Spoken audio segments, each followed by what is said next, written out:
What? Oh! What is it? One of my favorite shows. I love that show. TGIF. Good morning, everyone. Friday, finally, the weekend is here. It is? Oh, well, not here yet, but it's almost here. Close enough. Oh, in that case. Who's ready to party? Let's get this party started. It's showtime. Good morning, DJ and PK. It's 97.5, the KSL Sports Zone. Welcome in on a Friday morning. We are completely and thoroughly buried in the dog days of summer. I grew up in a town with a Major League Baseball team. I didn't realize how slow it got in the summer. When you got a baseball team, you got something going on every day. If you don't have that, now if we get baseball in 5 years, it's going to totally change the pace of sports around here. It's just absolutely going to be a game changer. It'll be so very different. We'll have games 6 days out of 7. We'll have stuff going on. We'll have people doing stuff and saying stuff. It'll be really intriguing. But that's then.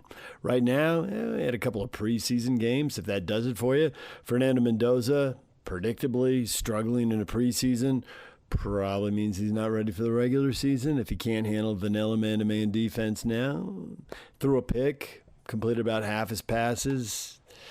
Yeah, it's going to be a while. Got more games coming up tonight and Saturday. So if preseason football is your thing, there you go. Go crazy.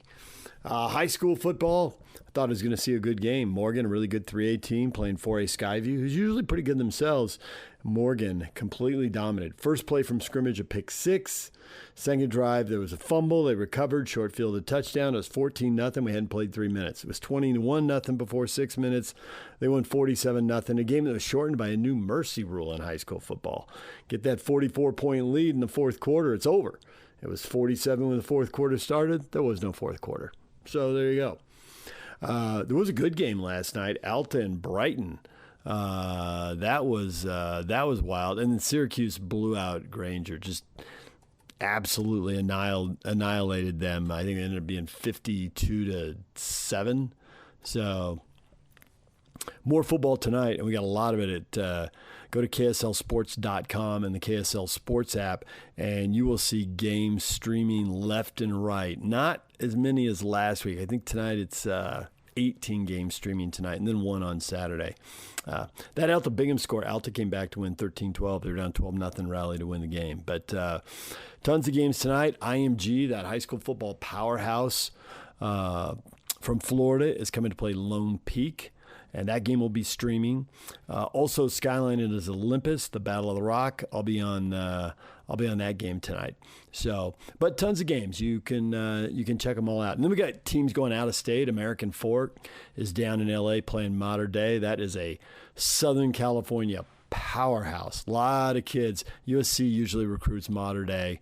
They usually pull a lot of players out of Mater Dei. So. Intriguing. Second night tonight. East and West, the rivals in Salt Lake City, will be meeting tonight. So plenty of games. Check them out online. All right, DJ and PK, we're going to take a break. When we come back, we're going to talk BYU football with Mitch Harper, get his thoughts on how things are going for the Cougars. And, of course, we still got these eligibility rules going on. We got a former Cougar, and then we'll see where he lands. And can you go to a pro camp and come back? And, I mean, on the one hand, it's ridiculous given the tradition of the game for 100 years. But then when you listen to Greg Sankey, the SEC commissioner, babble on about it, the sanctity of the academic. No, it's tradition, and it's a tradition we like. It's a timeline we like, and it's one that's been held to for more than 100 years. But the whole academic, blah, blah, people go back to college all the time and lead professional lives and get a second degree. I took a part-time job for money. It was radio, so I could do it when I was a sophomore. It's just listen to Sankey battling. The guy actually made me rethink it and change my mind. Good for him, I guess, huh? All right, we'll take a break. We'll talk a little bit about that with Mitch Harper next. Stay with us. DJ and PK, it's 97.5 KSL Sports Zone, joined once again by Mitch Harper covering the Cougars for KSL Sports, KSLSports.com. Follow him on the KSL Sports app and wherever you get your podcasts. He writes, he talks, he does it all. Mitch, good morning. Hey, good morning, DJ. Happy to be on with you. I am curious, after a couple of weeks out there at BYU, watching everything and knowing you still got a couple weeks to go before a game, do you think anything can surprise you anymore, or are we into the very predictable part of camp? I think they're probably in the predictable part of camp, but I will say there's growing optimism from this coaching staff about the wide receiver unit, and maybe that doesn't align with what people on the outside are saying with that group. And myself, I still have my questions about that unit, but Aaron Roderick and Fesi Sitake have been pretty high on this wide receiver unit. And, Fesi Sitake even told me that this is the most skilled wide receiver unit that he's had in terms of depth since he's been the wide receiver coach. And he's going into his 9th season. And Aaron Roderick, was very confident about 5 of those players that he mentioned earlier this week. So I think that there's growing optimism, but to me, it's still in this camp of you got to prove it in games with these guys, because you go down the list, the only one that's got more than 500 career receiving yards is Tiger Bachmeier, and he struggled last year. So maybe he can have a bounce-back season this year for BYU, but I think that's something that's been kind of noteworthy, is maybe just the quiet confidence this coaching staff has in this wide receiver unit, which I look at as a big question mark. When you have a wide receiver who you give an A, and this doesn't matter, college, pro, whatever, you tend to have somebody who's got an advantage with size, with speed, with athletic ability. But I think there's a strong case to be made that you can be a wide receiver and grade out at a B if you do what you're supposed to do, run the route you're supposed to run the route you're supposed to run, read the defense the same way as a quarterback, because if you read it wrong and you cut outside and they throw it before the break and they throw it inside, you make your quarterback look bad, and it's either incomplete or it's intercepted. But if you run the right route, if you read the defense, and if you catch the ball when it's thrown to you, you can be fairly dangerous. Do they have a group of guys who can do that, even if they don't have someone you look at who you think, oh, he's 6'3.5", he runs a 4.40, he's going to be drafted, first day in the NFL draft? I think they do, and I think what's interesting about BYU's receiver unit is that they do have height. When you look at Casper at 6'6", JoJo Phillips at 6'5", Reggie Frischnecht at 6'4", they've got size. They can put out some big bodies out there as a receiver. And maybe that's and what you're bringing up there is kind of reminds me a little bit of BYU receivers of the past. It used to be with Lavelle, 8, 9 guys would catch a pass in a game, and they would be precise route runners. And maybe that's what this group can be, with a little bit more, measurements and size than what we, used to see from BYU receivers of the past. I think it's definitely there. But again, it's just, I think there's also really good secondaries in the Big 12, and also Notre Dame too. Notre Dame might have the best cornerback in college football with Leonard Moore, and I think there's a lot of good secondaries in the conference. And we've seen many times in the past where there's some optimism about BYU receiver units, and then they go into a game against like a Michigan in 2015, and they can't get off the line of scrimmage. And I'll be curious to see what this group can do. But I think that if that group comes together quickly, and I think there's a real kind of jump into the deep end moment with Arizona in week 2, so we'll really get a sense of how much progress they've truly made early this season. Maybe this could be a real positive story and set BYU up for where they feel good about that unit if they retain them all for 2027 and beyond, because there's a lot of underclassmen in that wide receiver unit. So if they hit, it could be a really good group for a couple of seasons to come. Should have had a pool there, although I'm by myself today. PK's on vacation, so, I would have won it because it would have been just one guy putting in $1 and then I would take my dollar back. But I should have had a pool there on you talking about getting off the line of scrimmage, because for so many teams intermittently on and off for BYU, that's been an issue.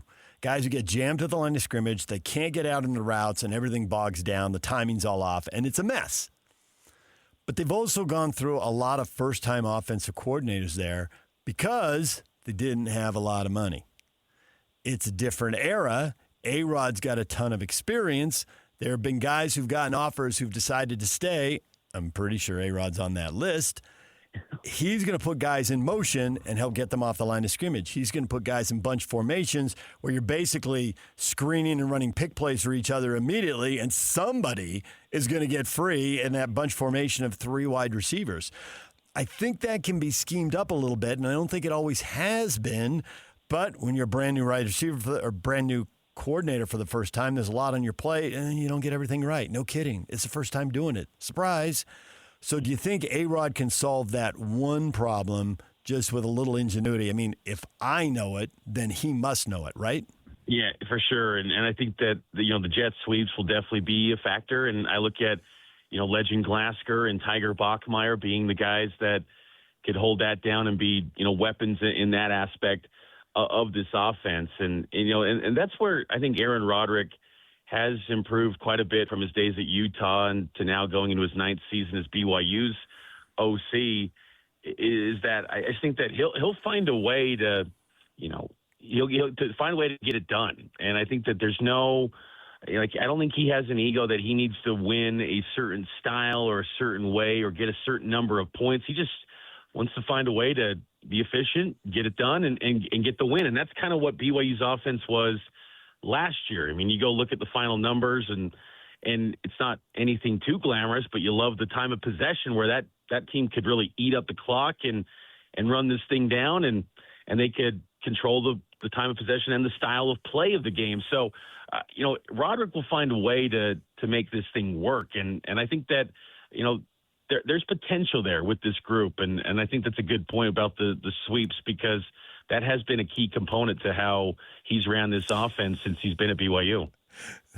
No, I didn't say sweeps. You did. And you think it was a good point. I've done that, and PK's called me on it. DJ, you congratulating yourself. Mitch, did you just congratulate yourself on your own point? I was going to get to the jet sweeps, but I hadn't brought it up yet. I was saving that. I got to have twice as many questions today, Mitch. Good work by me. Nice work. I have a college roommate. I'll get on one of those rants. He'll look at me and he'll just go, "We love we." He's been saying that for decades now. Everyone at home, feel free to use that. Go home and drop a "we love we" whenever somebody in your life congratulates himself. Just look at me. We love we. If you don't get a laugh, you really butchered it. It's an easy line to get a laugh with. I've seen it work multiple times in multiple situations. However, now I have to come clean. It is a strong point because I was going to make it. Oh, wait, we love we. Now I'm doing it. I think the thing, I say this and it drives PK nuts. The NBA is a copycat league, right? Yeah, well, everything's copycat now because everything's on video. And the video is super accessible. It is so accessible, right? So if Beck leaves anything from behind in his 1-year stopover at the Motel 6 as he left New Mexico and went to Michigan, if he left anything behind, then I think everybody should grab, because he was right about this. You could be as committed to the spread as Urban Meyer, and you can run the triple option. In a way, Urban did. He probably just wasn't as obviously committed to it as Beck was. But Urban ran a lot of the QB run game, which at the time was cutting edge and people couldn't defend it, so Alex Smith piled up the yards. It's now become pretty routine. I can watch a game live and see a defensive end crash down and see the quarterback keep it. I can die, that poor D-end, he blew it. It's going to be hard to watch that on film. That's a 20-yard gain. But what Beck brought in was the jet sweep, the QB handoff to the running back, or keep it yourself. It was triple option. Even if you line up and it looks like you're in a spread and you got 3 or 4 wide receivers on the field. And I just wonder if everybody now has had an offseason to look at that thinking, I don't need to be as committed as Beck was to it, because he'd run that like 3 plays out of 4. He didn't care. But you could mix that into your offense, not really give up a lot of what you're doing, what you believe in, but you can add that, and it could be pretty effective. So I'm thinking we're going to see a lot more of that, if not in all of college football, certainly in our local teams. What do you think? Yeah, I agree. And I think that, what makes this year's offense really interesting compared to maybe some of the recent seasons for BYU is just depth at tight end. And, BYU's got a good history with tight end play. And I think that's, Aaron Roderick for multiple years said they want to really build up the depth at tight end. Carson Ryan, I think, was a lightning rod to kind of reignite the potential of that position. And he had more than 600 receiving yards last year. But this year, I think they feel like they've got, 3 receiving tight ends with Walker Lyons and Roger Saliapaga being a clear 1 and 2, but then Noah Moiaki as well. And then they've got a blocking tight end with Kean Need. So they feel like they've got, maybe the ability to go with, 3 tight ends on the field at once potentially, or have Kean Need as that third tight end. I think they feel that's an area of strength that we just haven't seen that wrinkle much from BYU offenses in recent years. It kind of reminds me not of the Jason Beck offenses at Utah or offense, but when Utah had its great run with tight ends near the into the Pac-12 era, maybe it could be a little look like that for BYU at times. So I think that's going to be a new wrinkle that we just haven't seen much of from BYU since joining the Big 12, or really, in the Kalani era. There's always been one maybe good tight end for the most part, but there hasn't been much depth. And I think that's where that could be really interesting. And then to pair up with just a solid ground attack. I think that has been something else that I think has kind of caught my attention, is that Sione Moa, RB2. I mean, I've been in the bullpen with you. We've talked about the running back room. I mean, it looks light behind LJ Martin. If LJ gets hurt, that to me is a question, but I think Sione Moa does look like he's at full strength right now. Can he stay healthy? Just like anyone, LJ included. But I think that's been a positive development for BYU too, is that it does appear Sione Moa looks healthy, and that's promising, because if he can get back to his 2024 form, that could be a nice, backup piece to LJ Martin, who I think is going to be a huge workhorse back for the Cougars if he's healthy.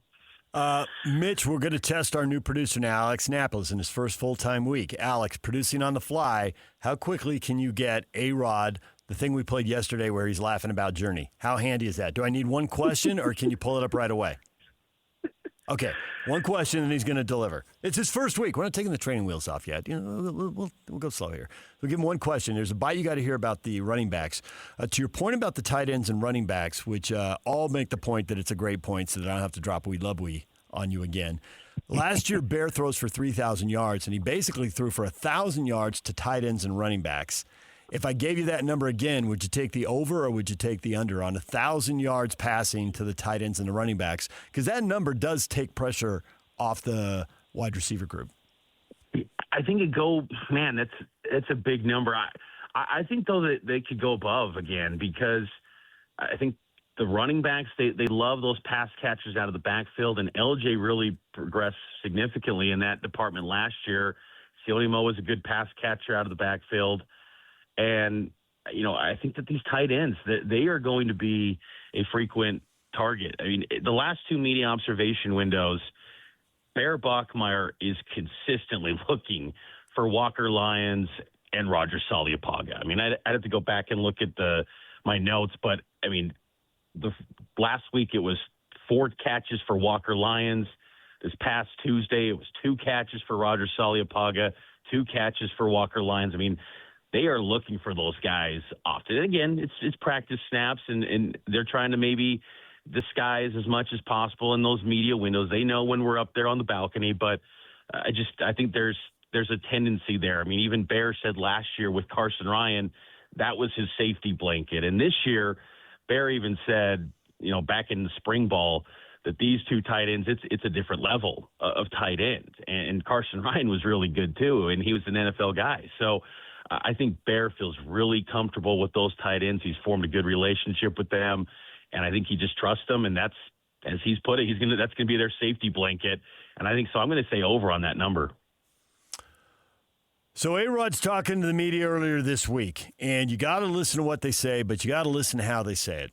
And he's going through the running backs, and he gets to one of the freshmen, and I want you to listen closely. You can hear him kind of just halfway between a chuckle and a hiccup as he breathes. And then he literally starts to giggle as he says the guy's name. Now, like you said, there's very limited media windows. I don't know what you've seen, but listen to what A-Rod says, and then you can comment. I don't think we have the exact depth set yet, but Preston Rex is going to play this year. Devon's going to play this year. And then this kid, Journey, he's I don't know. We haven't ruled him out yet. He is explosive. Like, every time he touches the ball, something exciting happens, it seems like. So And then obviously LJ and Sione are two lead guys, and they're both playing really good football. Journey Tonga, 5'8", 198 pounds, freshman, losing her high in Lawndale, California. A little giggle when he says his name. You seen or heard anything? Because apparently A-Rod's seen something. He had a really exciting play on Tuesday's practice where he was showing that shiftiness, the moves in the open field. He caught a pass out of the backfield and got out in the open field, and he was making guys miss, and it was shifty. And that's really the one play where he's really popped off in camp.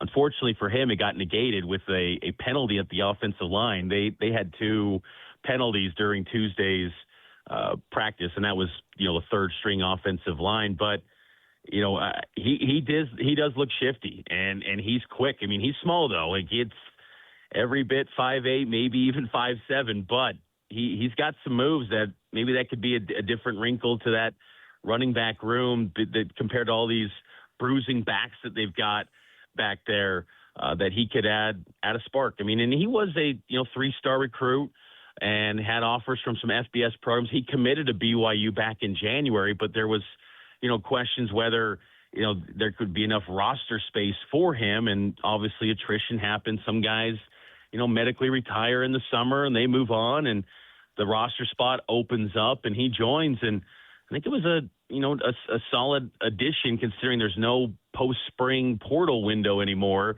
I thought that was something to kind of store away and see if he could be someone that contributes at all, because we've seen it with BYU. 2 years ago, they dig into that 4th and 5th string territory at running back, and that emerged with Sione Moa playing against Kansas State in a big game against a nationally ranked team. So there's been some times where BYU's had to go 4 or 5 deep, even going further back in the Kalani era, where it was, the 2018 game against Utah with Zach Wilson. They had to go down to Matt Hadley, and he's picking up yards. I mean, there's been times in the Kalani era where they're going deep in that running back unit. So I think it's good that there's a guy that's maybe deep on that depth chart right now that he might factor into the conversation and be someone that could be a little bit of a spark plug at some point this season. Yeah, season-ending win, I think it was at USC in 2021 maybe.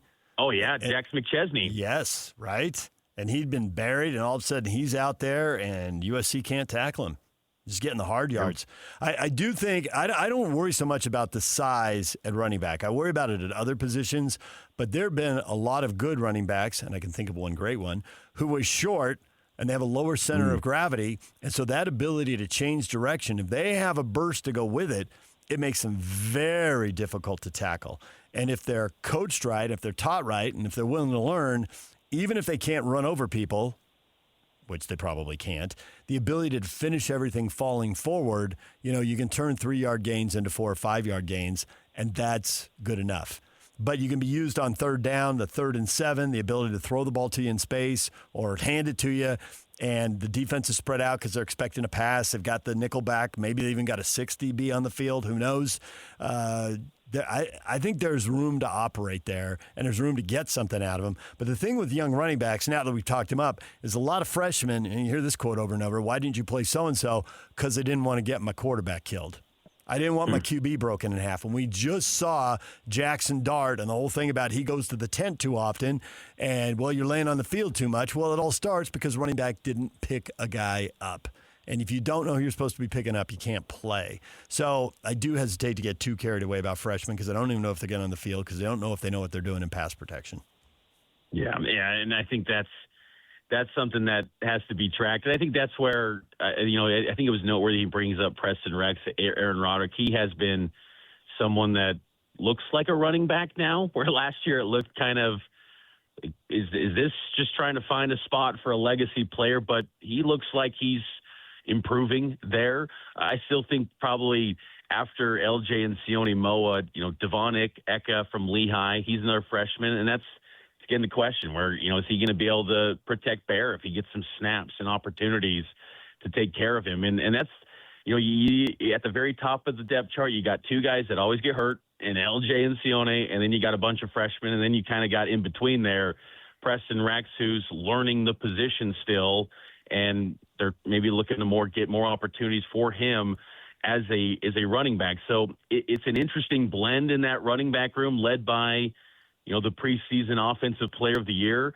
in LJ. But if he stays healthy, then all the issues and concerns will be fine, because LJ, I think, is going to be special this year for BYU. But if he goes down, it then raises a little bit of questions. But I'm with you. I did take away that little chuckle, and that moment from A-Rod is like, let's store that away, because they clearly see something. We saw it too in the media, where you could see that burst out of the backfield, which it was a kind of a different level of speed that you just don't see much out of these BYU backs that are big bruising backs. I'm a typical media honk. I've got you on here. We've just talked offense the whole time. Do you want to say anything about the defense? We've completely ignored it, and it turns out they're going to play about as many snaps as the offense, so maybe I shouldn't have done that. Well, I thought the defense looked really good on Tuesday. I thought they were if you were to say who was the winner of that media window, I thought the defense outperformed the offense. And I thought a guy that really stood out was Kansas State linebacker Jake Clifton. Kelly Papinga's talked about him being someone that's going to be a factor, and I think that's showing up. And K-Pop, he knows a good inside linebacker. I mean, he played it, and he's coaching those guys up along with his defensive coordinator roles. And that really stood out with Clifton on Tuesday. And he'll probably be maybe in that second grouping, one of the first linebackers off the bench, or depending on what looks they throw out there. But he'll be really impactful coming back. And I actually saw him last night at the Cougar kickoff event, which was a fan deal, and just how's he doing? Kind of getting back from missions, and feels like he's kind of getting back to his usual self, which I think is noteworthy, because that there's always that missionary wall, but you wonder if maybe a guy that's even older than a typical missionary has got actual college snaps under his belt, like he did at Kansas State, if that maybe helps the cause of feeling back quicker to normal instead of avoiding that missionary wall. But I think he'll be an impact guy. And I think that, BYU's defensive line too, I think they've got some depth there. And I think there's still some questions about on the defensive end spot, like who's going to be the star, who's going to be that elite pass rusher for BYU. I kind of still wonder about that. But I think they're going to be steady. They're going to be a solid group. And I think, Bodie Schoonover, a senior, I think he's going to take a big jump this year. I think he could be a guy that maybe is in that undrafted free agent territory, where he gets a real opportunity after a draft ends and he gets a crack at some NFL team next year. I think he's made a lot of improvements this season, and he could be more of a pass rushing, bull rush defensive end on that defensive line for BYU. If the Cougars used all their scholarships, have they held a roster spot in case somebody who's been in an NFL camp wants to come back and play a fifth year? They've got an opening. And I asked Fesi Satake about this with the wide receiver spot, and he didn't rule it out potentially. And, you kind of let your mind go and think, is that Chase Roberts potentially? But Chase would not qualify because he was class of 2021. So he wouldn't fall under this temporary restraining order. But Fesi did acknowledge when it came to the wide receiver room that their recruiting staff will keep tabs of that. And if they could be open-minded maybe to that. And that was at the beginning of camp, and maybe that tune's changed from that front with the momentum that they feel like they're seeing from the wide receivers. If they need to go in that direction, maybe not. But they do have like one opening by my count that they could get someone. Now, I thought it was noteworthy, too, that Waylon Lapuaho, offensive lineman who was kind of a rotational starter, he's going to the portal.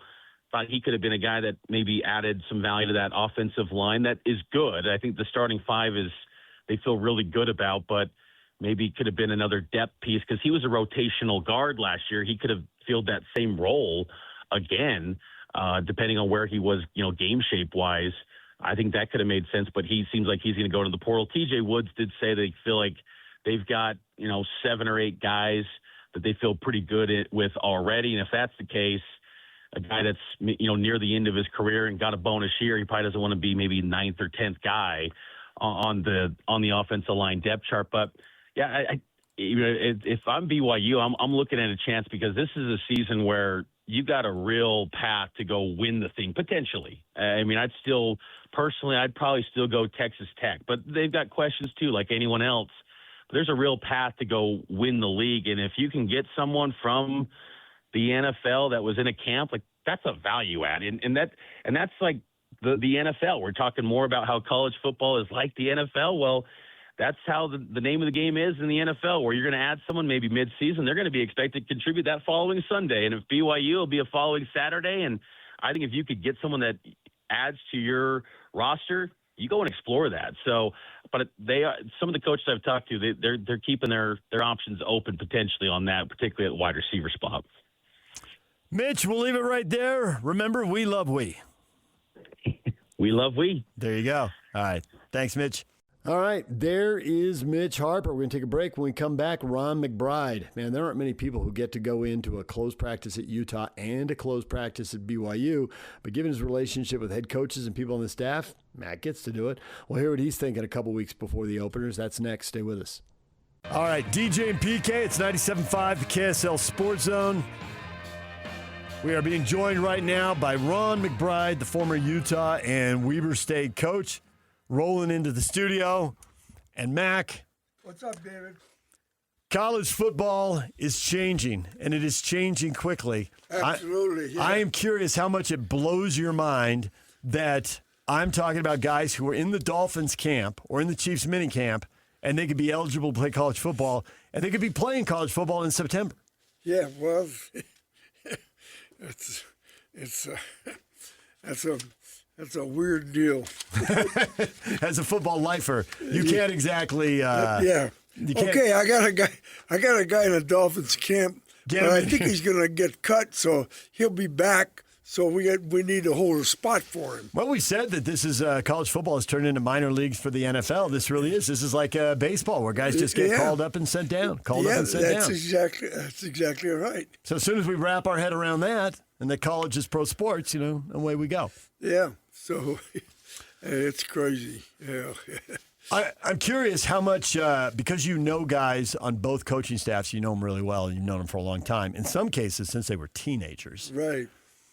How much have you been going to camp this year? How much have you seen? Have you dialed that back a little bit, or are you curious? I've been down to BYU, and I've been up to Utah, I think, maybe 3 times.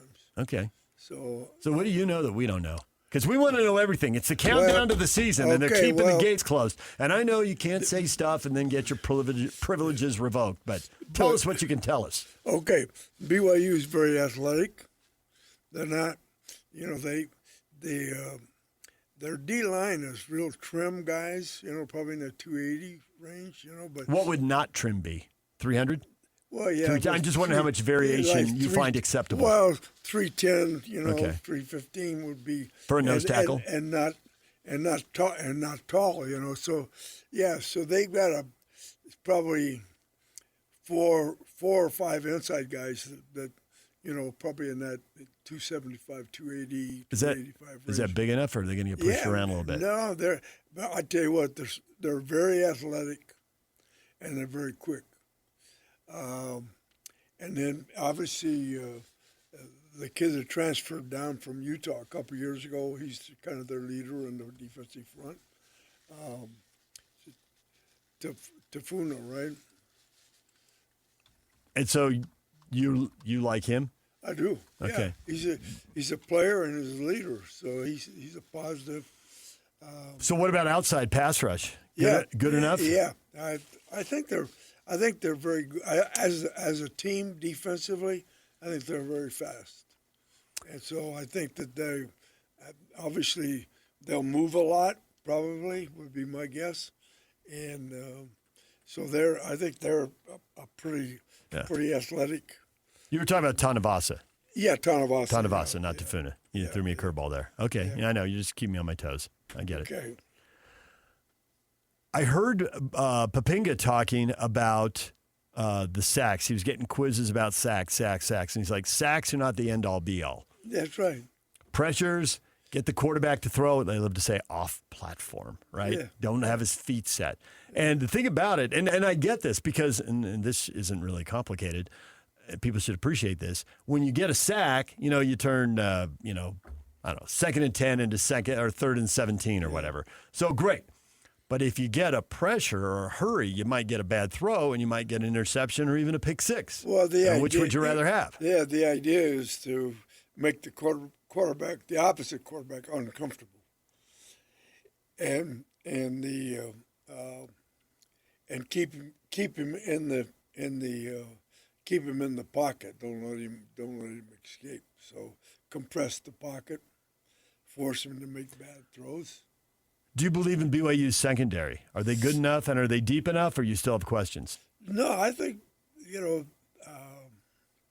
they have some very capable guys back there, and then they added a couple of linebackers. The kid from Cal.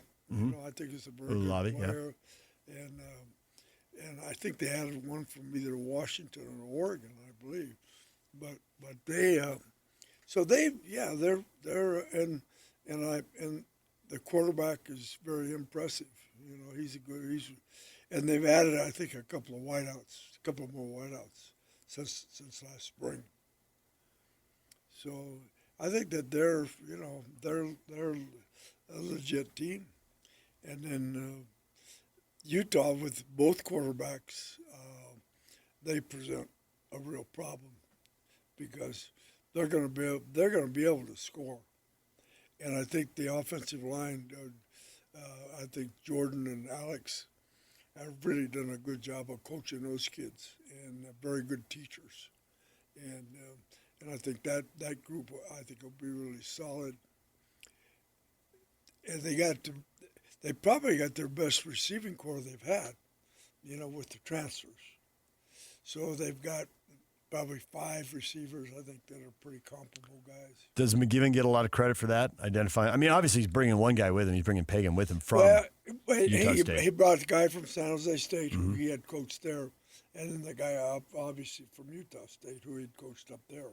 So it's 2 guys he knows firsthand. Right. And that helps take a lot of the guesswork out of it. Yeah, and then they brought a guy from Mississippi too, I believe. Yes, they did. Yep. And that would be the wide receiver coach bringing him. So yeah, they've got a good group, and then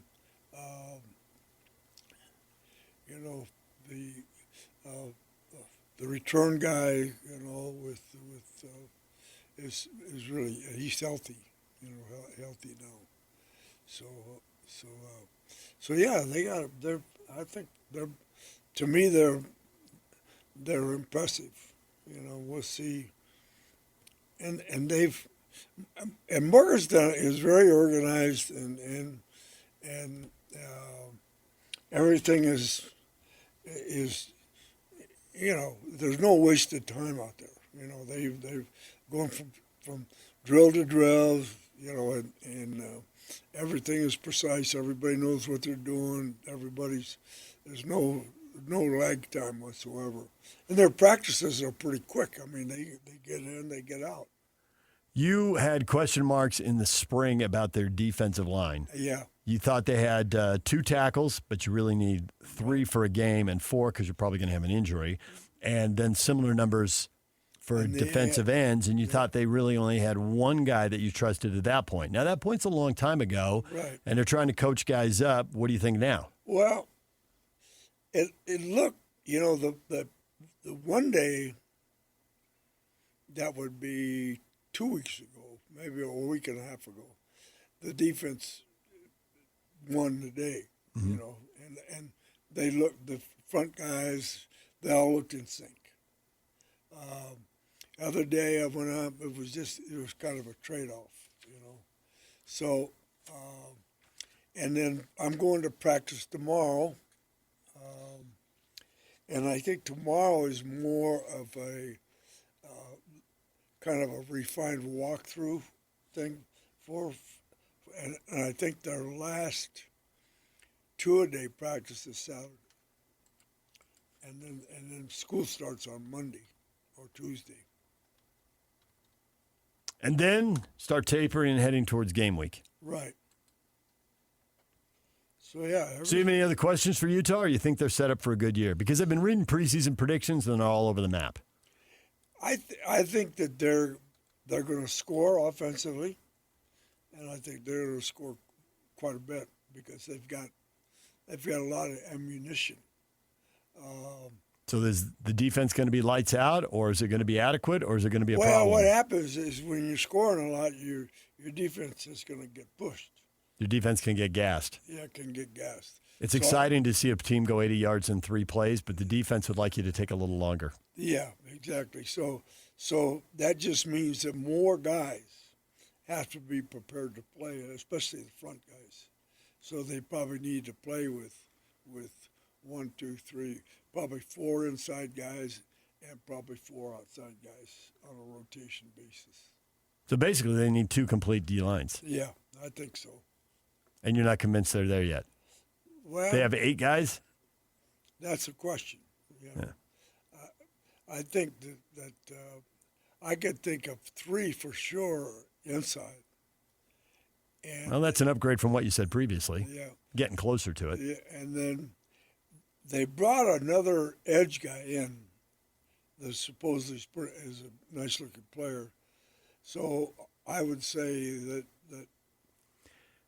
that's to me that whole thing that's going to how those guys play as a unit is going to be a huge key.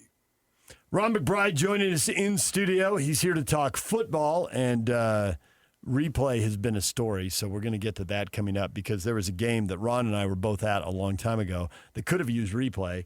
It would have helped my team win and would have probably cost your team the game, as it should have, because you cheated us, Ron. You cheated us. We'll get to that game coming up.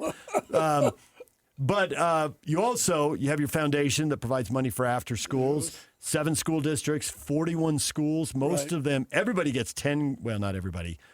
Almost, there's a few schools getting 7 because it's their first year. Right. Some schools get 10. The majority of them get $15,000 to run their after-school programs. Yeah. You're giving away a little under $500,000 this year, $461,000, and you have to raise all that money. Yep. And one of the things, you had a very successful golf tournament. You go out and talk to donors, and you write grants. And also, Ron McBride, Utah football coach, Weber State football coach, and concert promoter. Never thought I'd live to see the day. Oh my gosh! Hey. You've got the band The Head and the Heart showing up at the Sandy Amphitheater Saturday night. Tickets available. VIP tickets available. Yeah. So if you're looking for a date night before football starts, because you're going to have to apologize for your behavior on about 12 consecutive or 13 consecutive or 16 consecutive Saturdays. Yeah. Date night. You can go online to the Ron McBride Foundation, learn more about what they do, what school districts they're in. Off the top of my head, I know we've talked about this. Ogden, Salt Lake, Granite, Jordan, Canyons, and now Tooele, and so I left somebody out, Murray. Murray, I got him. Thank you, 7 for 7. You did Thank good. you. Thank you very much. Nice guy. Hey, nice job. Memory is good. Memory's good. Not like mine, It's gone a little downhill. Yeah, you're all right. You're still, you're still getting it done. So if you want to support that, if you want to go to a concert, The Head and the Heart.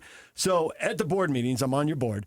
At the board meetings, when this band came up, there's probably 20 people, right? Yeah. Sitting around tables, kind of in a square. And there were about 10 people, mostly women, who are like, The Head and the Heart! Oh, you yeah. got The Head and the Heart! Oh, are you yeah. kidding me? And I'm making eye contact with one of your former players, and then I'm looking at another former player, and I'm generationally, guys who played like 15 years apart, right. I'm looking like, I don't know what's going on. I don't know who The Head and the Heart is. And I look at the older player, totally blank look, nothing. I look at the younger player, he's like looking down, like he clearly doesn't know either. But the women were going nuts. So, guys, if you don't know about The Head and the Heart, go ask your wives, go ask your girlfriends, go ask your mom, your aunt, your kids, or whatever. They probably know. Well, people that have followed that group, they love them. Yeah. And they're very fan-friendly, as far as, how they approach their business. And so I'm excited to watch them. And we have Noah Winker and Little Moon, all the other people before, and they're both really good prelims. So yeah, it's a very good, it's an excellent concert, and the venue is superb. The Sandy Amphitheater. I've been there. Amphitheater is a great place to watch watch an event. So it's all positive. All right. So you can support the Ron McBride Foundation. You can support after-school programs, at-risk kids. All you got to do is go to a concert Saturday night, this Saturday, 2 nights away. The Head and the Heart. Go to ronmcbridefoundation.org for more info. You can get your tickets there. Yeah, let's get this thing sold out and finished out. There you go. There's Ronnie Mack. All right, we're going to take a break. When we come back, what is trending coming up? Steve Bartle reporting on the Utes at 7:30. Jason Kreis talking RSL soccer at 8 o'clock. And Kevin Graham talking NFL football at 8:30. Stay with us right here on The Zone. It's time to get your morning started with the news you need to know. News update. This is what's trending with DJ and PK. Hashtag NBA. Yeah, it's that third year that really gets me. If you were to do a 2-year deal in that $60 million range, something around what we expected given what they could afford financially after getting Peyton Watson, I might have been okay with it.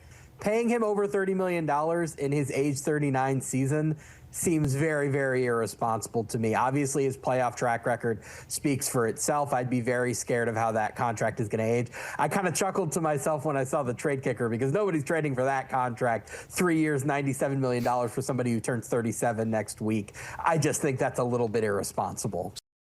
CBS Sports' Sam Quinn talking about the James Harden contract. Overpaying people seems like a problem, and he clearly seems overpaid.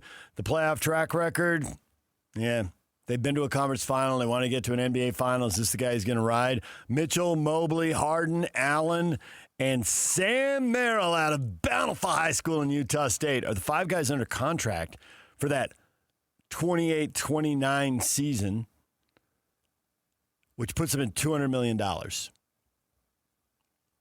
Now, right now, the second apron is $20 million. You'd have $20 million for the rest of the team. Will it go up the next couple of years? Yes. Will they have $30 or $40 million to build out the rest of the team? Doesn't seem like that's good enough. Philadelphia, just this coming year. Philadelphia, New York, Boston, Miami with Antetokounmpo.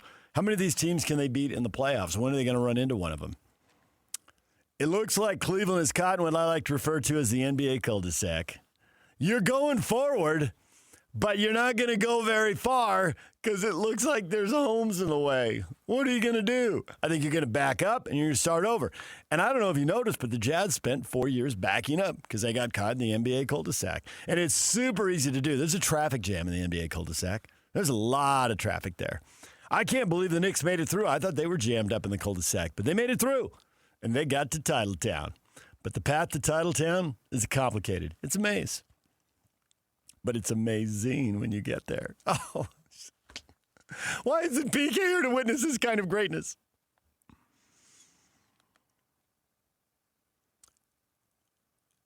All right, that's about enough out of you. Part 1. Lakers minority owner Dr. Patrick Soon-Shiong not selling his 4% stake. I learned yesterday reading a story, 3 minutes of my life I can't get back, 3 minutes closer to death, nothing to show for it. Don't know why I read that story. I learned more about the Raiders' minority owners. I don't care. I don't care who the minority owners are. The majority owners, they're the ones who make the decisions about hiring, firing GMs and coaches and whether big-time free agents get big-time contracts. So those are the people I care about. When the then Padres owner, Peter Seidler, said, hey, $200 million payroll? Ha! We're going over that. We're going way over that. That's the kind of stuff I care about. I mean, great for Dr. Patrick Soon-Shiong that he is sitting on $15 billion, but he's 4% owner. He doesn't decide what happens. And now it's news because he's not selling? Okay, fine. They were trying to figure out how Jeannie Buss could stay as a governor. I don't care if she stays as a governor. She's not going to stay as a governor. The team's been sold twice now. We got 2 new owners since the family sold. It's just a matter of time. And now we know exactly what Bob Iger meant when he said, I'd like to work with her, but, we'll see what happens. And we're like, well, dude, you either want to work with her or not. You're either going to fire her or not. Oh, he knew the other kids were going to sell and that by NBA rules, she couldn't be the governor anymore. And he had no say over that because he's not selling part of his team to get her back to a 15% stake. Okay, now I get it. All right, that's about enough out of you, part 2. the Sacramento Kings, you guys can be a mess. That's fine. Somebody needs to be a mess. It might as well be you. I feel bad for the people of Sacramento. I worked in Sacramento. It's a good fan base. They show up. They spend their money. They cheer. Like everybody else, they want their team to win. And they get very little of that. So I feel bad for the fan base. But as far as the organization, wow, what a clown show. What a bunch of crazy mistakes they make. I like that they fill up what is trending because they seem to fire a coach every 3 weeks. So it gives us something to talk about. That's good. But now we got the ex-Kings trainer filing a suit alleging pregnancy discrimination. Hey, Kings, you have messed up a lot of stuff. But really, a trainer who's pregnant, you can't just let some, just let people live their lives, let it be. Why does this have to be a thing? Just stick with drafting the wrong person and firing the coach too quickly. Just stick with the mistakes you know. I'm about to break into waterfalls. I'm really close. I'm going to let out the inner Beyonce here if I'm not careful. Don't go chasing waterfalls. Don't go chasing pregnancy discriminations. Stick to the rivers that you used to know. Stick to firing the coaches you used to know. All right. The NBA's second apron claims yet another victim. Could the Nuggets cost-cutting eventually cost them Nikola Jokic? Quietly, Nuggets star Nikola Jokic can become a free agent next summer. Who writes this stuff? Did you write that? Or is that the lead to a story and somebody else wrote that? That's the lead So to the that story, was plagiarism. It was bad plagiarism. Quietly, Nuggets superstar Nikola Jokic can become a free agent. Nothing quiet about it. It's still your way. I've read that 10 times. Joker to the Lakers. If Denver does something great and puts together a great roster, he'll stay there. He's wasting his prime there. He's a very smart basketball player. He is well aware of the shortcomings in that roster and in that team. And there's been tons of speculation. He's friends with a certain European player who plays in Los Angeles for the Lakers.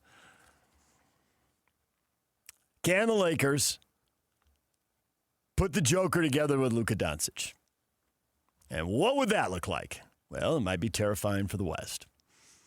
All right, DJ and PK. Hashtag NFL. Mendoza play fake, and he throws one over the middle. It's picked off. Here we go. Across the 40, the 50, it's Woodhouse.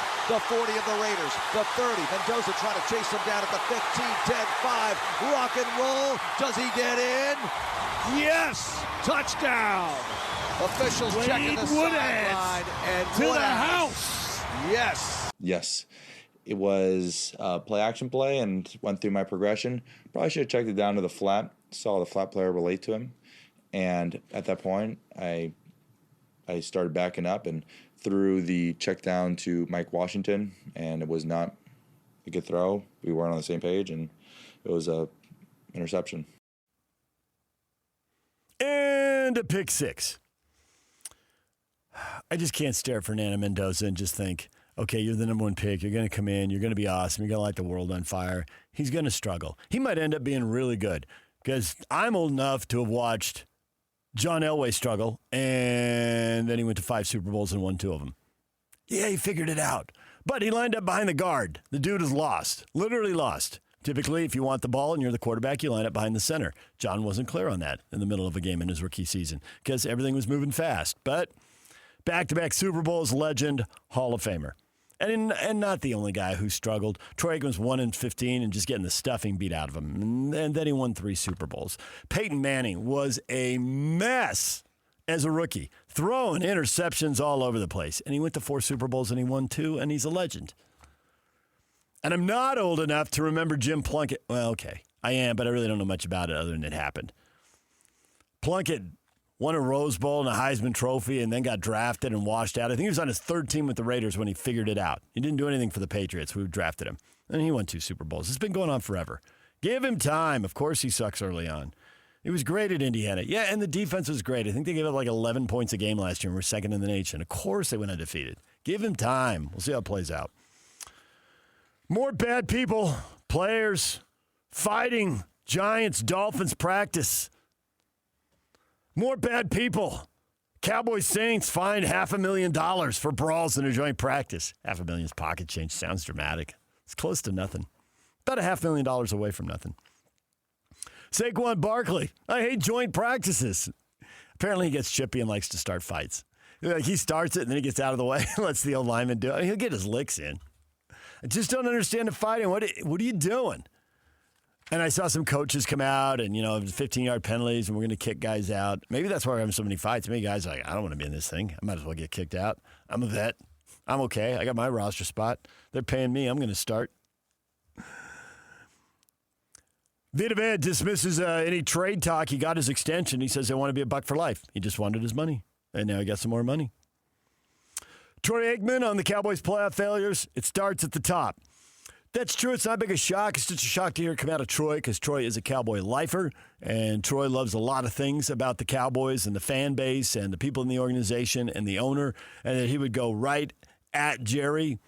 That's, I think, what's catching people's attention. For someone like me to say it, yeah, so what? I don't have some lifelong relationship with Jerry Jones. Troy does, and he says it. And it does start at the top because you're hiring all the coaches and you're making a bunch of the personnel decisions, including on draft day and free agency. So, yeah, absolutely it starts at the top. DJ and PK. Hashtag college football. I had a couple people bring to my attention that there may be up to hundreds of players who are released here in the final NFL cutdown day, which comes Sunday, August 30th, that could somehow find their way back to colleges. They have to cut down to 53 by Sunday, August 30th. Some of those, depending on these judges' rulings, now will look to go back to college because colleges will pay. There will be players who have choices to make. Do I go to this practice squad where I can make this amount of money, or do I go back to college? If they go back to college, then colleges have to cut players to make room for the players that were just in NFL camps competing for NFL jobs. And again, I know we're in the time of a wild west in college sports, but this is something that is transformative and will shape two different sports with players leaving from the NFL to go back to college. We've heard of it going the other way, but it could be going the other way now. It's crazy. Adam Schefter getting wound up. Little sugar on his Wheaties this morning. Greg Sankey, SEC commissioner, adding to that entire discussion, filed an affidavit in one of the court cases, I think it's in Louisiana, speaking out against pros returning to the NCAA. He says it fuels disruption. It goes against the academic endeavor that it's been. As soon as I heard that, we have to get into this more. But I did this. I literally did this. Not in football, obviously. But can a college kid get a job and go back to college? People do that all the time. We literally encourage people to go back to college and further their education. Perhaps they need a rule. You get to bring 2 players back, or 1 or 3 or 4. I don't know what the number is. And then you don't have to cut people. The NBA's changed their roster rules all the time. They used to have 12-player rosters. And then they had 12, and they had an injured list. A guy's stashed on the injured list. So you can have 3 on the injured list, but no more because you're stashing. And then they finally just said, have a roster of 15. Stop with this injured list stuff. And they added 2-way players to go to the G League back and forth. Colleges just need to change their roster rules. I took a job as a sophomore as a part-timer at a radio station. Should that make me ineligible for college radio? No. I was still at the college radio station. And then my professional radio station went belly up because it is a bad idea and it costs a lot of money, and there was already an established station doing news and talk in the market. I'm out of college eligibility. I can't go back. I got to go to Australia now and play in the A-League with Joe Ingles. Do radio in Australia with Joe Ingles. No. If you don't like it because it's a tradition and what we're used to and you want to stick to the old rules, at least that's a coherent argument. But the whole, man, I thought Sankey got way off track there. Just, we know what we know. We like what we like. You don't want to bump people off rosters. Add a couple roster spots. You can tweak it. We've seen other leagues do it. Start acting like a pro sport. And this is where maybe conferences need to make their own rules. Because when the NCAA makes rules, then you can't do it because you got a monopoly here. It's restrained to trade. And that, I think, is why they're losing every court case. But if a conference does it, it'd be legit. I don't think at this point it's about NCAA incompetence. I think at this point it's about the Constitution. That's the issue. Not at other times that the NCAA hasn't lacked leadership and hasn't lacked vision, because they have. and they clearly got to take those hits. But I can't pile on them for every one of these court cases right now. The fact they're a national organization is working against them. I think conferences could draw up these rules pretty quickly. I was surprised, but Oklahoma coach Brent Venables agrees to a new 6-year contract, expected to average more than $10.5 million per season. I don't know if it's as bad a deal as James Harden. And Venables went to the playoff last year, but he still did it with half a team. The defense was great. The offense wasn't. I know Mateer had a thumb injury, and now he's a year older, and if he's healthier, maybe it'll go better. But man, they had a couple seasons before that were terrible. And now they are all in on Brent Venables. Okay, good for you. See how that works out. Right away when Oklahoma plays Michigan. Right away we'll find out. That could send either season headed the wrong way, given who both teams have to play later on. Which is why Indiana doesn't want to play a game like that. DJ and PK. Hashtag Major League Baseball. Here it comes, and it's hit in the left center field. Well struck, and it's back towards the track, and it's gone! Over the wall! 3-run home run for Jordan Walker. His 26th of the year. Pitch, fly ball center field. Back goes Rodriguez at the warning track. At the wall, it's gone. Garrett Mitchell goes deep, number 9, and there's your insurance run. Here's pitch. Swung on a high fly ball. Right center field. Looking up to theirs, and there it goes. Home run for Luis Garcia Jr.'s 25th of the season, extends the lead for the Yankees to 4-1. Yankees going to beat the Orioles 6-1. Yankees playing a little better baseball here, even though they don't have their team. Are they going to be healthy for the playoffs? Hard to believe they can do anything in the playoffs without Aaron Judge, but they're doing a nice job of staying afloat without him and with multiple injuries, and Bellinger's been out for a long time, so they're doing well. We had pitchers duels, and we had people blowing games wide open. On the pitchers duel side, the Braves shut out the White Sox 2-0, held Chicago to 1 hit. And that wasn't the only 2-zip one-hitter of the night. Rangers beat the Nationals 2-0 and held them to 1 hit. Move those games right along. Quick. You want a lot of runs? Cardinals beat the Reds 10-9. Cardinals 3 games over 500, kind of on the edge of the wild card race, trying to catch Arizona, San Diego, Philly. So at least they have to catch at least 2 of those 3 teams to get into the playoffs. They got a chance. There's still time. And the Angels, who are out of time and aren't going to do anything, but the Astros could, and the Astros got beat 18-3.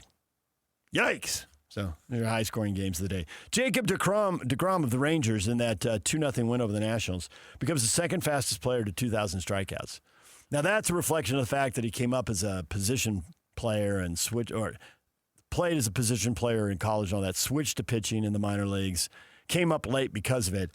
Because when you say he's fast, I mean, he's been around. Remember him with the Mets. He's with the Rangers now. And thinking, he can't be that young. I mean, he's in his 30s. And then thinking, yeah, I don't think he's in his early 30s either. I had to look it up. He's 38.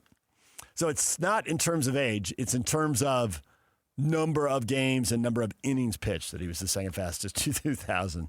Because he's 38. Diamondbacks moving Marte to the 10-day injured list after his strange absence. They got to pull themselves together. That rocked them, and they had a bad series in Boston. Boston's a good team. They had a bad series anyway, but you got to think that was part of it. Kansas City Council says that $600 million for the Royals Stadium. The Royals are in for $700 million plus cost overruns, I think. So now they're going to want to get the rest of the money from the state of Missouri. And we'll see if they're motivated to hold on to that team, because the Chiefs took them and their state taxes across the state line and are going to build a dome in Kansas in a couple of years. So we'll see what happens with the Royals. The A's stadium taking shape. If you haven't seen the photos online, they put on one of those big steel trusses. Is that the only place we use the word truss? T-R-U-S-S? I don't think it's used anywhere else. Somebody's building something if you say the word truss. Pictures are pretty cool if you haven't seen them. They've been out for a couple days now. DJ and PK. Hashtag BYU.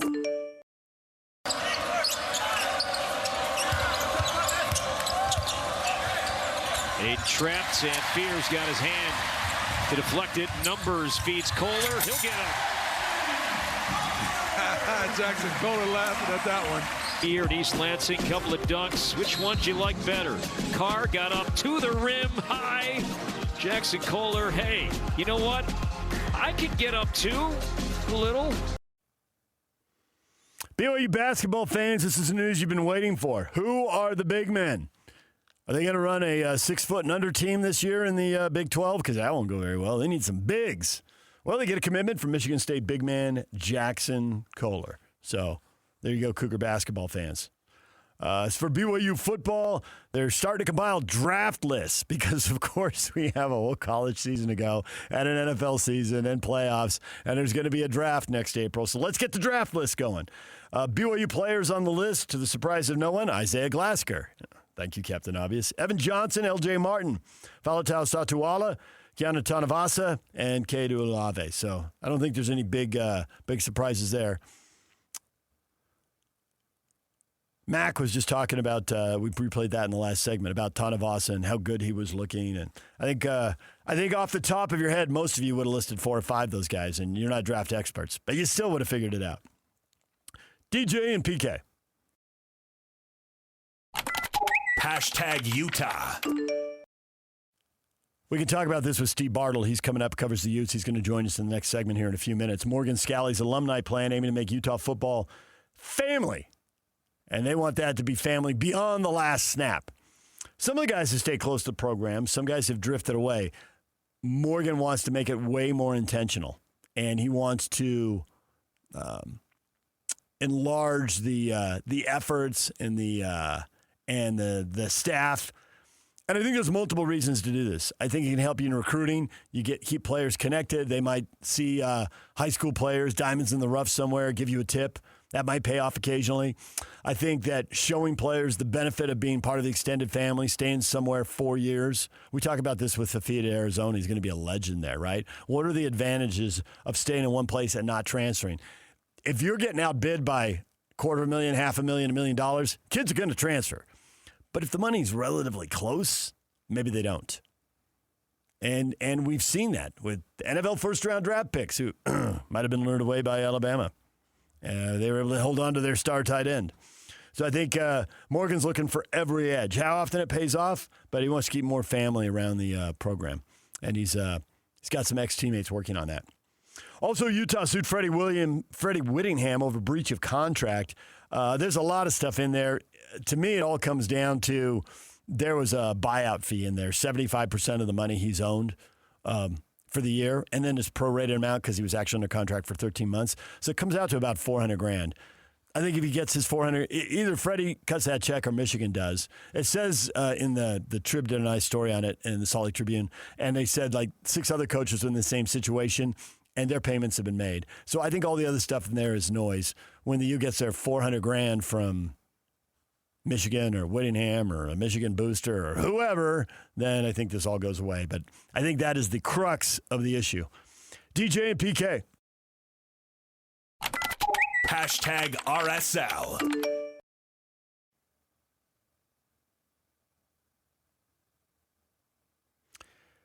ESPN reporting Sergey Salon's contract extension, 4.5 years, significant raise. They need to do this. He is getting paid next to nothing. He's under $100,000, and he's got 9 goals. So get him under contract and pay him. He'd like some money for sure. He's a guy who bet on himself. He grew up in Spain, came to Oregon State, played there for a year, went to UCLA for a year. Now he's drafted. I think the thinking was he was good, but he was probably going to the Monarchs so he could play a lot. But they loved what they saw in Portugal. And then Victor Olacunci had an eye, and he had to start. And had an eye injury, and he has taken that job with both hands and not letting go. Now, 4.5 years gives him a chance to get even better and for them to sell him sooner rather than later. But not right away. And 4.5 years gives you a little runway. You have a little leverage. You know, they could keep him around for a couple years and then see if they want to move him and see how he develops. But he's got 9 goals, and he's finishing a low percentage of his chances. He has a lot of opportunities. He's been in behind the back line, one-on-one with the goalkeeper, unable to score so many times. I mean, he's got 9, and that's an awesome total for a rookie. That's fantastic. But if you've watched, you're thinking, he could easily have 15. It doesn't take that much imagination. He is creating chances. I mean, he is just a nightmare for people to deal with on back lines across the league. So he talked about it a little bit in the press conference, alluded to it, no details as far as the length, but they were clearly working on a contract, and it clearly looked like it was going to get done, and he was obviously happy about it. So He'll be here for a while. MLS planning a potential major overhaul to the playoffs, double elimination reseeding, going from 18 teams to 20. Man, I think the best format is March Madness, NFL playoffs. You get in front of the TV. It's what they do in the World Cup. There's going to be a winner. There's going to be a loser. Stick around for 2 or 3 hours. There's going to be drama and action. That's the way to go. But they want more playoff games because doesn't everybody? That's why baseball just expanded their playoffs. That's why college football's expanded their playoffs, and MLS is going to do it too. The best 2 out of 3 in the first round, I don't think anybody likes that. I think it takes too long and drains the drama, and people don't like it. RSL's back in action tomorrow at Orlando City, 5:30 for the start for that pregame show at 4:30 on 97.5 The Zone. Expecting heavy rotation because there were heavy legs. Going to be a lot of new faces. I guess 11 would be the maximum number. But I think even Cabral, and it was clear from Pablo's post-game comments, even Cabral could be rotated. If he can be rotated, everyone can. He has not missed a game in a year and a half. He's gone full-on Stockton, Malone. I mean, he hasn't been traded. He hasn't gone Big T, Thurl Bailey playing 84 games in an 82-game season. But he has been an Iron Man here. I'd have to do the math on it. I guess I'd better if the streak might end. I think he's right at 60 consecutive appearances over a year and a half. All right, DJ and PK, that's what's trending. Sponsored by Shamrock Plumbing. No job too big or too small. Get the personal touch with Shamrock Plumbing. Don't quote me on the 60. When I do math live on the radio, bad things happen. I'm usually pretty good at it, but all right, Steve Bartle next. Jason Kreis at 8 o'clock. Kevin Graham talking NFL at 8:30. We'll talk Utes with Steve next. Stay with us. Nobody brings you better coverage of the teams you're passionate about than these guys. Try some more. This is DJ and PK on 97.5, the KSL Sports Zone. Covering the Utes better than anyone else. This is Ute Insider Steve Bartle of KSLSports.com on 97.5, the KSL Sports Zone. DJ PK. PK's back on Monday. He'll be back next week. Little last gasp summer vacation. We're joined right now by Steve Bartle. Steve, good morning. Morning, DJ. How we doing, man? We're doing well. I got a couple questions for you here. A little positivity, a little negativity. Where would you like to start? A little lift up, a little positivity, or a little negativity, a little truth-telling? What do you think? I'll let you tell me where to go. We're going to start with a positivity, an affirmation in the morning. Are you ready? I'm ready, sir. Of what you know, and I know very limited access to the team at this point, of what you know, the position group that you believe should give Ute fans most help, that will bring them to their feet and have Rice-Eccles Stadium rocking, that position group is? Wide receiver.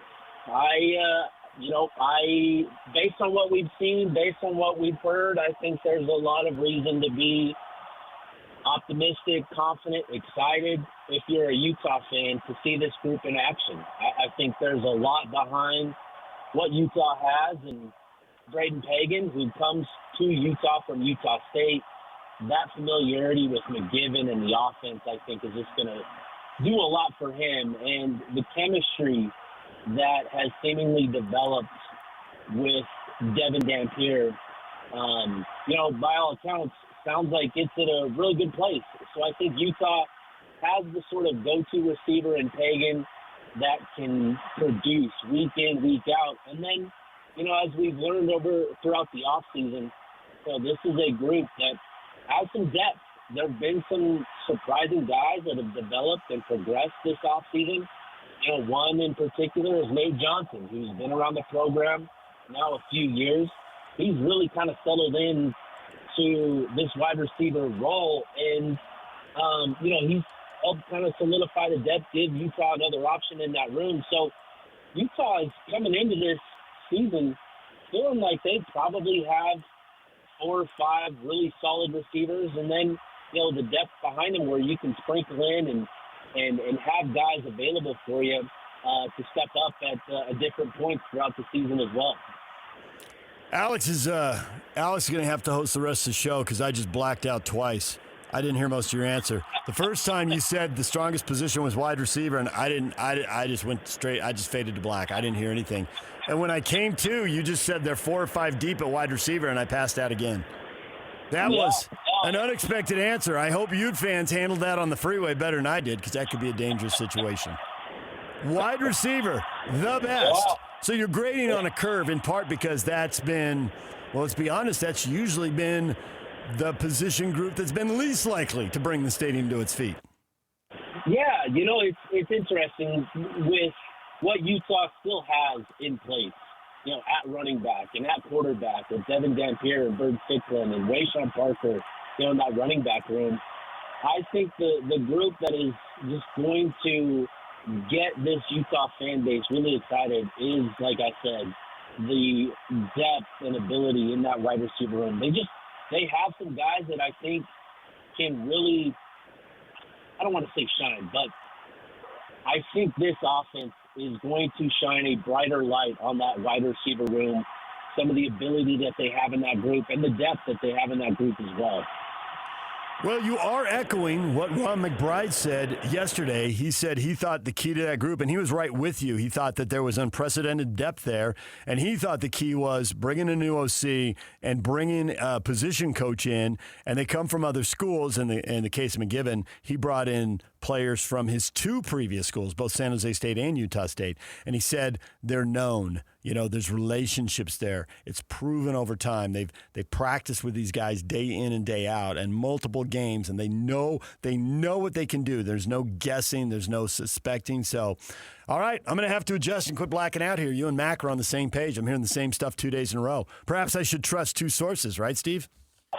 Perhaps you should, DJ. Perhaps you should. All right. Let's go to the other side of the same coin. If I want to know the position group that's most likely to bring the place to its feet, now I want to know the position group that's most likely to have Ute fans putting their head in their hands. No, I paid to watch this. What happened? Where's that most likely? I think this entire offseason, the biggest question that I got, the most consistent question that I got was centered around the defensive tackle room, the defensive line, and stopping the run. Yep. And, Utah went into the transfer portal. They brought in 3 defensive tackles from the portal. 2 of them have a good quality playing experience coming from Wyoming and San Jose State. Another one from Tennessee who played at times throughout his career there. But a lot of the expectations, I think, for just what the standard is with that room and that group in particular, there's some uneasiness still around that group. And based on what we've been able to kind of take away from our viewing sessions, we just haven't been able to come away with a lot to provide any sort of valuable progress report on that group. And so, it's going into the season kind of blind and kind of uncertain. There's, and coaches and players have talked about that group has stepped up. And, there's some pieces in that room, some players in that room that garner a lot of optimism and confidence in their long-term projection, optimism around what they can be this season. But it's still going to require them to step up into roles and into playing at a certain level on a week-in, week-out basis that we just don't know where that's at with that group. So I think that is, like you said, if there's a group that could potentially bring this fan base to their knees at times, given how things went at the end of the season last year, I think that that defensive line group, specifically when we're talking about stopping the run, I think that's the big question mark and concern for Utah fans going into the season. Of all the answers you've ever given me, Steve, I rate that the number one answer. All our conversations on the air and off the air. You hit so many key points that I want to underline and put exclamation points after. And I think you're very smart. And I've always said this. And, Alex, I'm going to say this to you now that you're producing our show a million times. Whenever you meet somebody and then they talk and then someone looks at you and they go, that person's really smart, what they mean is they agree with me. I think so-and-so is really smart. That means whatever you were talking about, doesn't matter if it's football or banking, politics, I don't know, whatever. when they say the person walks away, that person's really smart. That means you agree with me. That's all that means. It doesn't mean anything about IQ. And I agree with what you said. And I thought you had a key phrase. What the standard has been. Everybody's here spoiled. Everybody here is spoiled. You need 2 D tackles, you need 2 D ends, except you don't because it's an exhausting position to play. You're getting hit and beat up on by 300-pounders, and you're sprinting all the way to the sideline. You're trying to sprint upfield 10 yards. You got to turn and sprint back 15, 20 yards the other way. It's exhausting, so you have to have a third player and be able to rotate. And you get hit so much, there are going to be injuries, so you have to have a fourth player at both positions, or the coaches are privately going in the room like, what are we going to do? Because they're anticipating going 8 deep. And we all stood in front of Kyle Whittingham multiple years, and he said, we're 9 deep, we're 10 deep. One year he said, we're 12. I got 12 guys I can trust on the D-line. And that is unheard of. That is not normal. Coaching staffs all across the country are just biting their fingernails thinking who's guy 6, 7, 8, and who's guy 9, 10, just in case we really have a bad run of luck. And you don't usually know. And it is usually a massive question mark when you get deep into D-lines. And it stresses coaches out big time. And the standard here is so high. It's like, of all the things Kyle Whittingham did well, that's one of the best. The D-line was nails. Rock solid year after year. Guys coming and going didn't matter. So, brilliant answer, Steve. Spot on. I mean, the wide receiver thing shocked me. I'm not going to kid you. But the D-line thing, that was straight money right there. That was brilliant. I appreciate that, DJ. And look, like, to your point, you know, you do need to have depth at the position, unlike you've had before. Mm-hmm. And what's making that difficult is everybody wants depth, and everybody is willing to pay a price to have that depth. And for Utah this year, they went in, like I said, they went into the portal. They brought in 3 guys that they feel pretty optimistic about, that they felt, you know, coming to Utah could benefit from the development plan here, especially with Steve Saunders and this new, you know, strength and conditioning program and how it sort of changed these guys physically. I think they're obviously counting on this young group and these transfers to come into the season. And, you know, maybe they aren't playing at a really high level week 1. Right, but this is a group that, with experience, I think can progress, you know, week after week, month after month, and that sort of thing. Where by the end of the season, it's a much different, much improved group, and you're going into next off season feeling good about this group. But as of right now, the concern is just, where's this group right now? What is it going to look like week 1, week 2 when Arkansas comes to Rice Eccles? That's the big concern right now. It's a normal amount of stress. I think a lot of coaching staffs have this. Utah's just been immune to it for a long time. But I think there's a lot of teams wondering, and a lot of teams, it'll be answered positively. They'll get to that depth, and guys will perform at a pretty good level, and it'll work out. But there's a lot of question marks at a lot of schools across the country. I just think that's normal at this point. And Utah's just back in a normal situation. They haven't, and it's a little uncomfortable because they've been in such a comfortable situation for so long because they've been beating the odds with their ability to recruit and develop. Yeah. I am also curious. Let's go to the other position groups. As we get a couple weeks into this, is there anybody emerging, a name people should remember at another position group? Like, whoa, watch out for this guy. Yeah, a player that I've, you know, in talking with him, I've had the opportunity to chat with him twice, and he's a transfer addition Utah brought in. That they actually recruited him originally out of high school a few years back. He ended up signing with Kentucky and then transferring to Akron. Cornerback Elijah Reed, I think is somebody that coming into this defensive secondary, Utah had the majority of this group pretty settled, right? With Jackson Benny, Nate Ritchie, Rabbit Evans, those guys in that safety room making that group. Scooby Davis at one outside corner spot, and then, you know, they had another guy in Rock Caldwell who they had penciled in that nickel spot. It was that other outside cornerback spot that was wide open. And so it was Elijah Reed, James Chenault, J.C. Hart really battling it out for that group. And, you know, from what we've heard, we had the opportunity to speak with Reed, you know, as a media group. You know, he was really impressive. And I think he's the type that has the size at 6'2", 6'3". He's got long arms. He's in that mold of, you know, the long corners that Utah's had in the past, the Keith McGills, the Sean Smith, you know, those types of corners that really play that sticky press man coverage, but have that athleticism to still be to still protect themselves vertically. And I think that is something that, as I've done more and more homework on these players, I feel like Reed is perfectly suited to step into that exact role. And so I think Reed is someone that, you know, he's off the radar a little bit, but I think he is absolutely someone that will I don't know if he's locked in the starting role right now. I don't know. I can't say for certain, but I think he's going to be a pretty big contributor for Utah this season at that cornerback spot. Last thing before I let you go. Fred Whittingham getting sued by the university. Reading through some of the stories, I came up with to the conclusion there's a lot of stuff in there, but I think a lot of it is noise. I think the crux of the issue is that the university feels like they're owed about $400,000 due to the terms of, you know, essentially the buyout for him to leave his deal with 13 months left on it.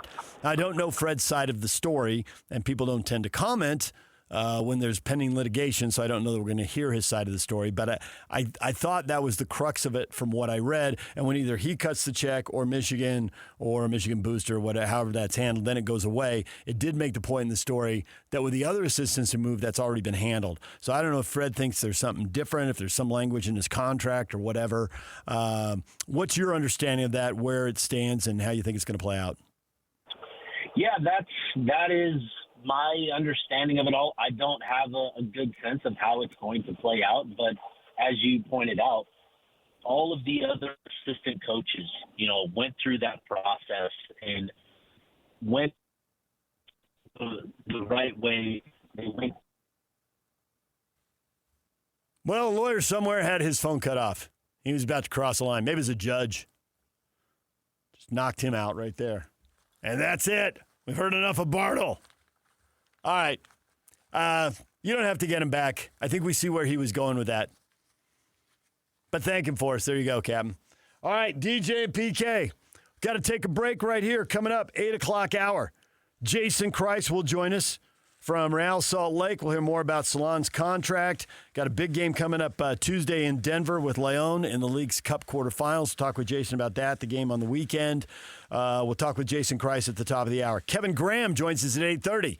Got some NFL preseason games going on. Time to start talking football with Kevin every week. DJ and PK, it's 97.5, the KSL Sports Zone. Utah's best coverage of the Utes, Cougars, Jazz, and Mammoth. Here we go. From the guys who have been there for all the biggest moments in Utah sports history. You're listening to DJ and PK on 97.5, the KSL Sports Zone.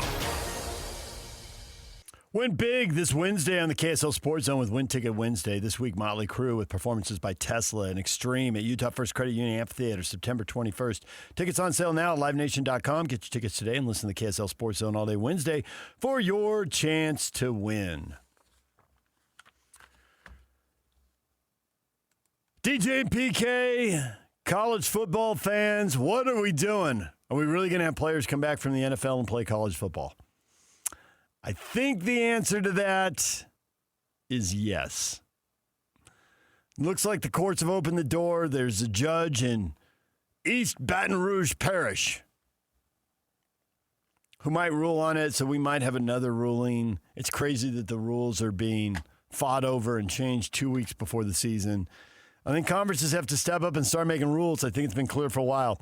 I don't think any rule the NCAA make is going to stand in court. I don't think it's possible. They've lost too many cases, and too often it comes down to restraint of trade, and they're a monopoly, and they can't. It's the Constitution. It's not the NCAA being incompetent at this point. There are other places where the NCAA has no clue and has been totally incompetent, and we can all go crazy about it. But not on this. I think that this is why we've heard people say conferences are going to have to take the lead and make the rules. Are we going to a place, and I know we're fighting over a playoff right now, but are we going to a place where the Big Ten and the SEC are going to expand and be massive and just have their champions play for the national title, and whatever playoff there is will exist within two big leagues. I think there's a decent chance that'll happen.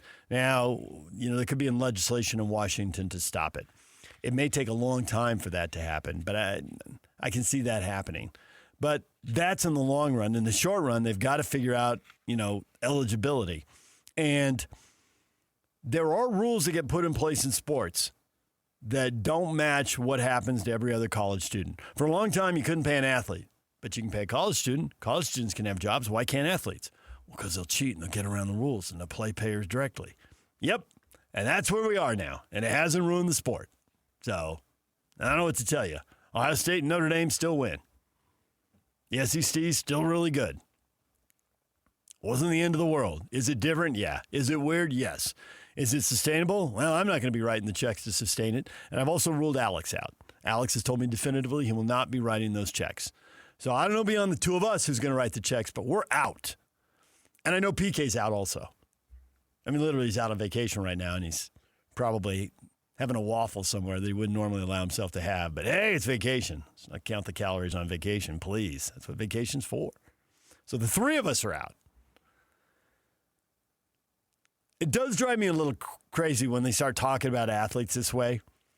And we know what they're getting at, but stop telling me about the fundamental principles of college sports. It has been one way for a long time. And if you like it that way and you want it to stay that way, okay, I get that. That's a good argument. If that's your argument, you want to stick with that? Okay. I am up for the whole, it's going to unfairly harm high school students. You got to have rules that allow other people to make somewhat logical decisions in their life. I'm going to sign this letter, and I'm going to agree to accept this scholarship and go to this school and accept this amount of money and go to this school. And then before you ever play a game, you get the rug pulled out from under you because somebody came available from the Dolphins camp. That's a level of chaos I think we all find unacceptable. And full disclosure, I have a niece who has played college soccer, and she's been caught up in this. And there's no question, for a lot of reasons, it was great that some kids were given a fifth year during the COVID pandemic. I get that. But it came at a cost, and it jammed up freshmen. The pipeline got narrower. Promises were made and not kept. And not just to my niece, so I'm going to get on the soapbox here, but I've heard stories about her teammates too. And then when you go to another school and you start talking to coaches as a reporter, and they're like, oh, yeah, that's going on. There's still, no matter what rules we make to accommodate kids, there are only 11 kids at a time who get to play in a football game, or 11 kids at a time who play in a soccer game, or 9 plus a DH 10 in a baseball game. So you can do whatever you want with the roster and all these eligibility rules, but only so many kids can get on the field. So acknowledge that, and are you okay with it? And if you are, move on. And if you're not, make a rule. But don't ask the NCAA to make it because it's going to get slapped down in court if they make it. But I do think conferences can. And the whole thing, and there were some quotes from Sankey out there. If another college student like me can, at college radio, get an internship and then get a part-time job, why can't I come back the next year and work? It's a little different. I'm not on a team. I'm out there freelancing in life. But there's a lot of things that are available to college kids. Can we really not make them available to college athletes? Is there a deadline you need to get back by? You can bounce back and forth from the G League or whatever. I get it's weird, and if you just think it's too weird, fine. But this whole thing of amateur athletics, that was built just to keep some people out. Like, oh, you can't be a professional and play sports. You have to be an amateur. And this was all across. This was the Olympics. This was tennis. Golf at one point went through this. Well, I guess it's okay if we have pros and we play them money. It sounds so antiquated. Alex can't even stay in this conversation. He's just going to his phone. He's like, man. But it's like all these people broke free. The amateurism was rules made by people who had a lot of money who didn't need money to keep other people out so that they could win and say, I'm great, or my buddy's great. And we can push all these other people out and not let them compete. Put our hands on our hips and be disgusted. Oh, professionals for money. Oh, please. Golf, tennis, the Olympics. I know my sports history. 33 things I went through. And guess what? We started paying people. It was different. It wasn't the end of the world. And it didn't ruin everything. It didn't ruin everything that Tiger Woods was making money while he was dropping dramatic putts and chips and throwing uppercuts and running around the green. Didn't wreck it. So I'm sure we can get through this. I think some roster adjustments need to be made. If you're going to be bringing people back from cuts, and we've been tiptoeing towards this. There was a time where if you had an agent, you're out. You can't play college sports. Okay, now if you declare for the draft, you're out. You can't play college sports. And we always tiptoe across the line. All right, well, you can get an agent and you can go interview with NBA teams and work out, but there's a date and you have to drop out by then. Okay, we keep moving the bag back and it never seems to wreck everything. So I think maybe now what you need to do is here's your roster and you get X number of spots and people you can welcome back from whatever NFL or NBA camp and add to your roster. Because then you're not squeezing a freshman. You still squeeze them on playing time. We can think our way around this, people. It's possible. A little change might not wreck everything.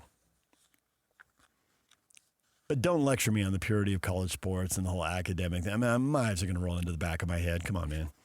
All right, when we come back, Jason Kreis, Real Salt Lake, making changes. Players gone, players signing, big games coming up. Money to be made, money to be had. How does it get reinvested? We'll talk with Jason next. Stay with us. Over 2 decades of sports radio dominance in Utah. My favorite. This is DJ and PK on 97.5, the KSL Sports Zone.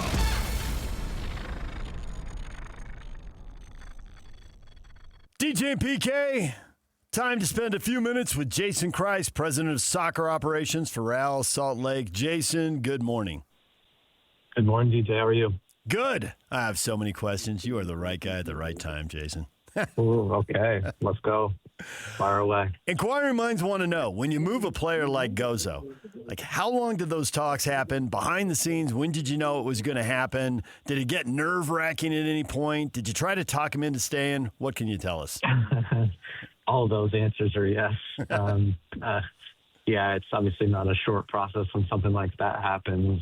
Crystal Palace also being a partner club of ours with some shared ownership, they had expressed interest fairly early on at the same time as another Premier League club was talking to him. They at the time seemed an advantageous one because they were quite open to taking him in the winter when we really wanted to push the transaction to. At the last minute, things changed. They got a new coach on board, and their new coach wanted Gozo in immediately. Obviously, the player was keen to go as soon as he could. He wanted to be there for preseason to give himself the best chance to get into that first team and to have an effect, immediately. So there was a lot of things that lined up, I would say, in a very positive way to tip the hands towards doing the deal now. Not the least of which was the significant transfer fee that we were able to receive. So obviously bittersweet, bitter from the point of view that we lose a player that was contributing in a massive way towards our successes this year, but sweet because it is a huge win for our club, for our academy, for our coaches, for our community, and for our state even, to have a kid that comes from the Salt Lake area, Utah, able to now play in the Premier League is a success story, massive success story. So in the end, it was a decision that we had to make. Is the reported $15 million fee accurate? I'm not going to comment on that. When you get money, whatever the number is, when you get money like that, how and when does that get reinvested in the club? Well, I think first and foremost, it needs to be an understanding that our academy and our development system is a very, very expensive venture for our club. And as I said, so this being a massive success story for that, and we're able to say we can recoup some of that money when we are able to sell players. The other way to recoup that money is the more probably a little bit less obvious one is having players contribute in big ways for our first team. So we think we've had enough success stories to continue the march and continue our identity of being a developmental club. But then, the other obvious piece is that we need to add players now. So we've got another couple of weeks left in the transfer window. Hurd and his recruitment department have been working extremely hard to try to bring in some some players to take up the contributions that we lose in Gozo. And the idea is that if we can add multiple players, starting caliber, starting level players, then we could in fact have strengthened our team. That's our objective right now. I am aware, and I'm sure you are too, that there are many soccer experts spread across our community. Some are in the fan base, some are in the media, some are actually working for the club. Who knew? And they prioritize the positions differently, looking for strikers, looking for a defensive midfielder, looking for obviously someone to go specifically into the wingback role where Gozo was. And there have been major injuries across the back line as well. How do you prioritize all of that? You did mention multiple players, so I'm assuming you've seen some of this and have a little bit of a ranking in your mind here. Yeah, and again, this is really Kurt's world, but I can try to interpret his mind for you if you'd like. Please. And I think obviously we as leadership have opinions as well that go into these decisions. But the obvious one is the right wing back position. Zach stepped into that role in the day that Gozo kind of stepped out of it, and I think did an unbelievable job. So we were all feeling really good about that. And then he goes down with what looks to be a 6 to 8 week injury. And so we feel like we definitely going to need somebody in that position. There's the other obvious thing to think about is the offensive contributions we were getting out of Gozo, whether he was playing wingback or when he played in one of the 10 positions or even the 9 position, he's adding goals and assists. And so we're looking for a player that can also do that. And then we are I've started to think about now just initial thoughts on center back. As Justin Glad is out a little bit longer term. And so we feel like there's a need for that as well. So, I guess priority might be wing back first, attacking player, and center back sort of probably a 1 and 2B. Yeah. Do you have a timeline for Justin Glad's injury? Because I've heard that timeline's been readjusted a couple times. Maybe originally people thought he'd be back by now, and apparently he isn't that close, although maybe you have new information. No, it's one of those really difficult situations to even get a proper identification of what the injury has been. Initially, as you said, we thought he would be back after the World Cup break. And then we got to the coming back at the World Cup break, and he was still experiencing pain. And so we've had, 2 to 3 times where we've started to ramp him up, and then the pain level has been too high. And so now he's in very much a rest mode for a couple of weeks, and then I think it's going to be another 8 weeks on top of that. So this is a couple of months more until we see him back on the field. Is there a timeline for Emeka Eneli returning? Yeah, Emeka's right around the corner here. I think he's supposed to return into full training next week. You've got a game coming up with Leon, and for people who are new to soccer, the multiple competitions and how you prioritize them it's completely foreign to someone who follows, Major League Baseball or the NFL or whatever. How do you rank these? How important is a game in Orlando on Saturday in MLS play versus the game Tuesday against Leon in the League's Cup? How and why do you prioritize those games? Well, I think when you start to think about the sport of soccer, it is different than other sports, and that it is very much an endurance sport, and it takes multiple days to recover, and oftentimes, seeing 3 games in a 6-day period as we're in right now is an impossible ask. And so, yes, you are forced into a situation where you have to prioritize games. And for us to be in a quarterfinal of this League's Cup with the opportunity to come out of this tournament and say that for this tournament we were the best team in the U.S. and Mexico is a rare opportunity. So we are certainly going to prioritize that over a league game. Although I think it's not as easy a decision as that, because right now we have faltered a little bit in our standings in the league, and we need to be wary of that as well. To what do you attribute the faltering over the last 5 or 6 MLS games?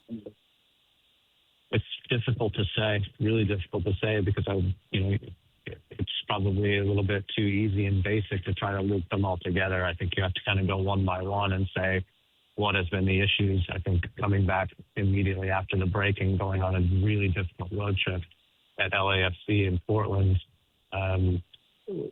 was challenging. And certainly I think we've had our challenges with teams that play a certain way against us, and that's the teams that sit back and counterattack and do it very effectively have given us trouble.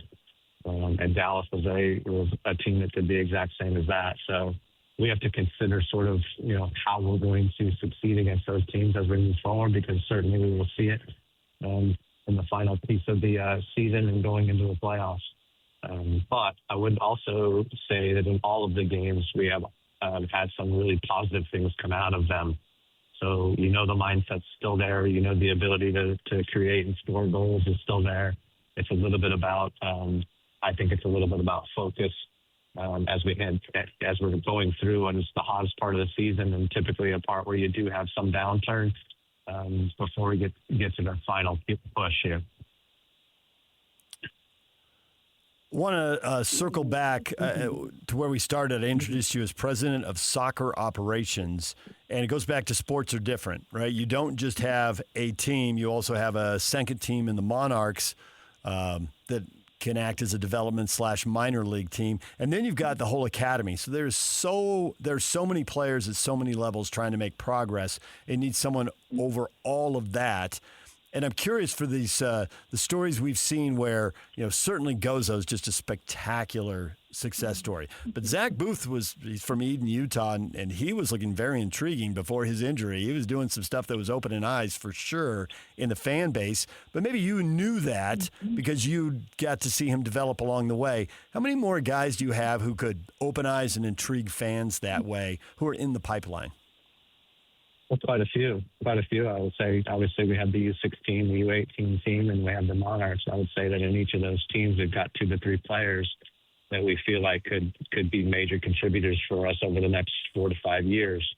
So, we feel really, really good about what the work we're doing in the developmental space. We say the developmental space, we're talking about a mixture of the 16s, 18s, and the Monarchs. All of those for us are considered developmental teams. Absolutely. I mean, let's not forget about Aiden Hezerkani, who at the beginning of the season scored a couple of goals and had some really incredible contributions. Nico Moisa as well. So let's not talk about the victory issue. Really these issues, but I think that there's no reason why they couldn't become major contributors for us over the last part of the season. Major League Soccer is about to flip its season. We'll have a full season here and crown a champion, playoffs in November and December, and then a little break, and then there'll be a thing called a sprint season, about 14 games and a playoff, and then the new full season will start, and you'll begin to play on the European calendar where the season starts in the summer and wraps up in May. And I'm curious, I've started to read that some MLS teams are prioritizing winning during that sprint season, and others may use it as an extended preseason and use it for development and not worry about winning. I assume you've had some conversations along those lines. What are you thinking about for that, for RSL and that sprint season early in 2027? Well, I would say that I can't imagine a time where I could answer a question to you and tell you that we wouldn't be worried about winning. I don't think that that's going to exist for us. I think we're going to look at every opportunity and say, what is our not motivation, but what is our modus operandi to get ourselves to a place where we can win. And I think, from a team building perspective, I would be looking at the teams that are really thinking about a major transition, teams that are having to do a major rebuild. Those would be the teams that I would think would look at that sprint season and say, okay, we're not going to go out and sign any more players right now. We're going to work with our young players for the sprint season, and then we're going to sign players in the summer transfer window. I don't think that's us. I think that we've got a strong enough core of veteran players to lead us to go after things in that sprint season. So that's how I see it right now. And I would think that even for the young players who are developing, if the goal isn't winning, then the pressure isn't there, and how much developing is really being done, right? Yeah, that's 1,000% correct, and that's exactly how we have to always consider our Monarchs team. And it can be a challenge. You have to mix the two, but if there's not a culture of we want to win every game, then you're not developing players the right way either. Yeah. Well, Jason, we appreciate the time. In a few minutes, I'm not going to press you for what the lineup's going to look like in Orlando. I just think it has to look really, really different because it looked like there were some very heavy legs out there in the last couple games. Guys have been giving their all, but the needle might be getting near empty for a few of them. I think that's a fair comment, DJ. All right. Thanks, Jason. We appreciate it. We'll look forward to seeing what that lineup looks like tomorrow night. All right. Thank you. Bye-bye. All right.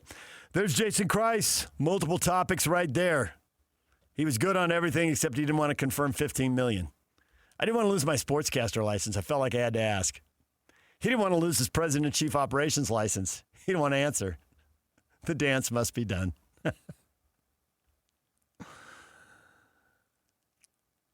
I don't think there's more gozos in the organization because that is such a high bar and such a high level. You could be a really good player and not have the potential Gozo has. Pablo Mastroeni has been using words like unicorn. Just for the sheer number of sprints at the level he does, how quickly they come together in a game. Like somebody might have a sprint and might have another one, 5 minutes later. And like Gozo's just stacking three of them on top of each other. He moved not just because of what he was doing, but because the potential. There just seems to be so much more upside. But soccer's a brutal game, and who knows how long a chance he gets. There are clubs that players invest in and give multiple chances, and there's plenty of stories in soccer about, you get a week to 10 days. You didn't look good in training, we're going to loan you out. And then the story, and I think this is changing a little, but I don't think it's changing a lot. You go over there, and it's like, I'm not here to help you. You're going to take my job. I mean, that always exists in sports, right? Now, there are places where there's a little, that's not quite as harsh. There's still a little bit of, you're an American? Please. I think that's getting broken down. Landon Donovan faced that, 20 years ago now probably. And it's definitely changed, but I also don't think it's completely gone away. Super intriguing to follow Gozo going forward. When they moved Andres Gomez, it didn't work out for him in France. He's now playing, I think he's in Brazil, last I heard. But it was going pretty well for him in Brazil. So you got to move around, find your niche. And that's where soccer is similar to other sports. There's plenty of NBA players who get to their third team and then they really settle in. And you look and they bounced around a little early on. So it'll be intriguing to see what happens for Gozo. But the academy's working. It's, originally it was good at producing defensive players. Justin Glad's the best example, but there are plenty of other good players who played for them. But attacking players, they're harder to develop. They're harder to find. They get paid more money because supply and demand, there's fewer of them. And Gozo, he was having a big impact from a position that's a little more defensive-minded. You don't expect 6 goals and 5 assists in half a season out of a young player in a wingback role. But he produced, and that's why he's in England now. All right, thanks to Jason for coming on. When we come back, Kevin Graham's talking NFL football. We'll talk about some development of some young guys, see if we can find some sleepers for your fantasy team, and development of teams, because in the NFL, you can go from worst to first in a heartbeat. It happens all the time. It's not going to be the same old, same old. It's going to be different. We'll talk with Kevin about that coming up. Stay with us. Nobody brings you better coverage of the teams you're passionate about than these guys. Try some more. This is DJ and PK on 97.5, the KSL Sports Zone. Join Scotty G and the coach Tuesday from 10 to 2 at My Hearing Centers, 8941 South, 700 East. Time to welcome Kevin Graham back to the show. He's had an off season to recharge, to leave all his negativity in the offseason. Because when it's time for football, you got to let the good times roll, Kevin. Good morning, DJ. Talking about negativity, a couple days ago I texted you. I was driving to a doctor's appointment. I was listening on the KSL Sports Zone app to you, and I think I texted you. I'm like, dude, man, you're on fire. Your energy, you're hilarious. Today, man, it's like salty Salt Lake DJ. Like, when's PK coming back? Because I think you need to be rejuvenated after a week of solo hosting, in my opinion. Well, it's 3 days, not a week for starters. So there's that. And Kevin, I'm a complex individual. I have many moods. And I react to the news that's in front of me. So if Greg Sankey makes me a little salty, that's on him. I think you stayed up late doing Morgan High School football or whatever you were doing last night. So yeah, not as late as you might think. There's a new rule. If you get a 44-point lead in the fourth quarter, the game's over. They have a mercy rule the way they do in baseball or softball. Oh, do they really? Oh wow, well that's cool. Well, I did not know that. So that's a new thing. Mercy me, that got out of hand. So who mercied who then? Morgan, who was they playing in Mountain View or something? 3A Morgan made a one-handed interception on the first play of the game and returned it for a pick six, and the dam broke. There was it went. 3 plays later, there was a fumbled shotgun snap and a 20-yard field and a short touchdown. It was 14-0 after 2.5 minutes. And, yeah, it looked like Mike Tyson coming out and just, we got to end this fight in a hurry. I got to get to a movie tonight. Nice. I do think, and I was listening to you earlier, you're talking about college football and going on about, letting these players, they go to the NFL and able to come back and play before the season and blah, blah, blah. And to your point, yeah, I understand. And you're using the analogy that how you left college and you went back. I think there's a little difference there, DJ. No offense, but you actually were paying the college to go back. Where, there's a flip here where the athletes are going back and getting paid now and possibly taking roster spots and all that. I think there's just a little bit of a discrepancy there, but how far do we want to go, DJ? Okay, if players can go to the NFL now, like let them play now in the league, and you know what? When it's time for them to, instead of going to the practice squad, let's send the player back to Utah or BYU and get back on the field in mid-season. Okay, let's just keep going with it. Let's just be minor league baseball and major leagues and go that route, because I think that's great for the betterment of college football, because everything's great for the betterment of college football right now, because this sport is just in such a wonderful position, and it's so fun following free agency all over the place and listening to the SEC and Big Ten complain about each other, who's better, which actually is kind of amusing. But it is. Let's keep growing these leagues and let's have West teams play all the way in the Big Ten, in the Midwest, and play Rutgers, because Rutgers really needs to be in the Big Ten too, because that's awesome. So yeah, let's just keep going and expanding. You know why? Because you left school to go work for a failing radio station and then went back to pay to go back to school. So thank you very much. Number one, who's salty now? Oh, pot kettle. Number 2. And yet next week, week 0, with a bunch of stupid, dumb games will be played, and guess who will be sitting there watching every single minute? That will be me. But yes, I know what you're saying. Me too. I'm watching it too. I've already got North Carolina and TCU on my schedule. Who else playing week 0? Number 2, in that passive-aggressive answer, you called me stupid. I see what you did there. You were paying the school, DJ, because I know you, and there's no chance you were on an academic schedule or academic scholarship. You got the IQ of that chair over there, DJ. You're not getting it. Please, you were paying them. So there's that. I'm hurt. Yeah, 100%. I'm hurt, yes. man. Yeah, I know. I'm sorry. DJ, look, if you left school and made the decision to leave school to go work for a radio station, I'm sorry, you were not on an academic scholarship. I did a lot of things. Well, I wasn't. That's a fact. I am stupid. I am about as bright as that chair over there. It was just the reading, the writing, and the arithmetic. The rest of it, I had down cold. And let's be clear, I didn't leave school like a lot of people. I worked while I was in school. I had to pay for school. Okay. My parents helped some. I mean, they helped some. I mean, basically split it, but I still had to come up with some cash somewhere. Well, that's good, I mean, but at college, we can argue now that college athletes, they work too, they go to school and they get paid to play their sport, that they go to school and they get a free education. But let's face it, who's really getting an education now when you're playing sports and D1 football or basketball for that matter? You're not. So, yeah, I mean, I get it. I understand what you were doing. I did the same thing as well, and it makes sense. And I think down the line we should all, I think students that are smart, they should get paid. Yeah, they get an academic scholarship, but you know what? The players get scholarships. So I think if you were actually going to school and say you're a algebra major, or whatever the hell you're going to major in these days, AI major, I don't know. I don't even know if algebra exists anymore. You're an AI major, you know what? And you're really good at it, then not only should you get free schooling, but you should get paid to get up every morning and go to class, because I think that's only fair.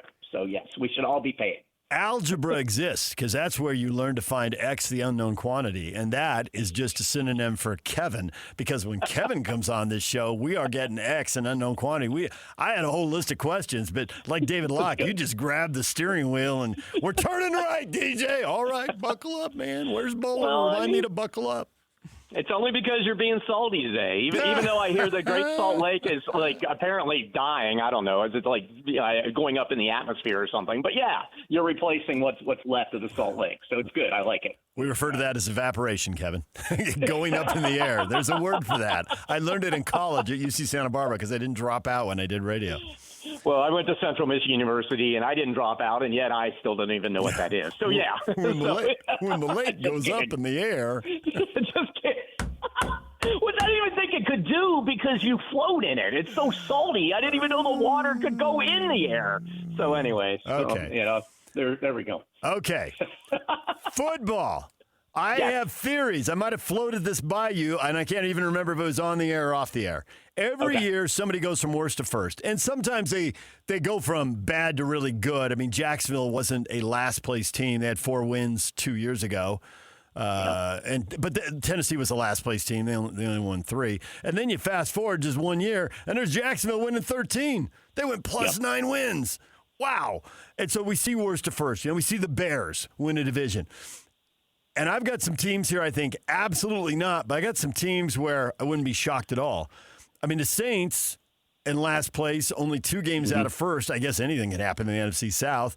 The NFC North, where 9-8, Detroit and Minnesota tie for last place, but they're only 2 games behind Chicago. Anything can happen there. But a true shocker, if I'm looking for a shocker, well, I'd go to Arizona or the Raiders because that'd be shocking. I just can't see it. They're a long way away. I want to say the Jets just to wind you up for the rest of the segment, but I won't. I won't do it. Cleveland doesn't have the quarterbacking, so either it doesn't happen this year, but if it truly happens, Washington is a 5-win team. Maybe they're healthier, but it feels like they're wobbling. I'm not feeling it. But the Giants bringing in Harper, a guy who knows how to win, who stops the nonsense and gets everybody moving in one direction. If they suddenly came together, it'd be surprising. But if we're going to have an expected surprise, which is an oxymoron, another word I learned at UC Santa Barbara, it'll be the Giants then, right? If we're going to have a shock, if we can predict the shocking team, which doesn't seem right, we shouldn't be able to predict the shocking team, it has to be the Giants, doesn't it? From a coaching standpoint, yeah. Now, will Dart step up and become, the quarterback and stay out of the tent, even though he hates the tent? Will he be able to be healthy and get through it? I think we'd have to wait and see. Plus, you know what? That division is going to be better. I mean, the Eagles, obviously, they go up and down, and the entire city either hates them or loves them, depending on each week. But that's typical Philadelphia. But will Jalen Hurts be able to step up with the new offensive coordinator and Sean Mannion? So I have to think Philadelphia's in the mix.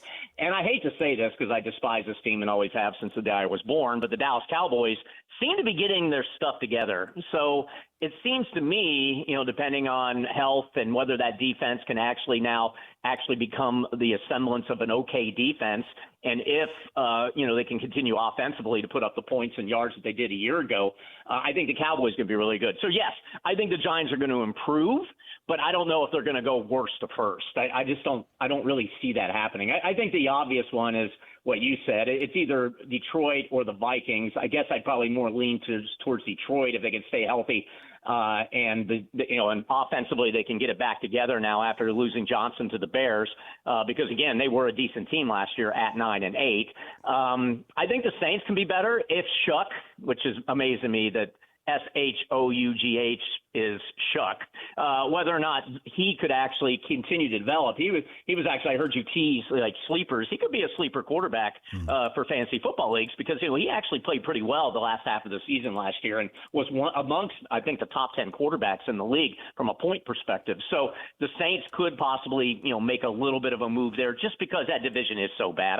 I'm based in Charlotte now. I follow the Carolina Panthers a little bit. I listen to sports radio and listen to them. There's so many injuries and they're so bad right now in the preseason. I mean, they won the division at 8-9 last year. So, that could, I think Tampa Bay, anytime you put a quarterback like Baker Mayfield, in a contract year and he's ticked off, he could have an excellent year and it could really honestly be Tampa Bay's division in my opinion. But that's the beauty of the league. Again, what's the schedule going to dictate? I haven't analyzed every single schedule. New England, as I brought up 9 million times, was kind of a farce last year because they had such an easy schedule to play. and then everything lined up for them in the playoffs with injuries for the other teams and bad offenses that played and everything else, you got to put the schedule into play. And then obviously, too, we don't know what the injury situation is going to be for these various teams as they go through the season. So, again, the beauty of the NFL, something we can't say always about college football. Yes, college football now we can argue that the top 10, 15 teams all can arguably have a chance to get into the playoffs and actually win a national championship because of NIL and everything else. But you have all those bottom feeders that have no chance at all, where in the NFL, as we saw a year ago, some of those bottom feeders can rise up and actually be a factor in the NFL, which makes the league, as great as it is. The Steelers have made the coaching change, but they're still ham and egging at a quarterback there with Aaron Rodgers. So that division looks pretty open. The Bengals maybe going from 6 wins. They're a third-place team. They're not a last-place team. The Ravens with the coaching change, maybe a new face, a new voice. Maybe that helps them going forward, but I feel like the Ravens are aging. I agree. The Ravens, the Bills, the Lions, I know any of them could do it this year, but I feel like they better hurry up and do it because they've all been up for a while in these windows. Like 3 to 4 years is a long time to be good. I'm ignoring your Eagles slander. I don't have any emotional attachment to them, but they're up and down. They've been in the playoffs 8 out of 9 years, and the year they missed was 2020, which was bizarro with COVID and how you could practice, and there were no fans. And so if you're going to miss one time in 9 years, that's the year to miss. So you got an easy explanation. So I'll ignore your Eagles slander there, but I do feel like it's on for these other teams. They're probably getting near the end of the window. Put the 49ers in that group.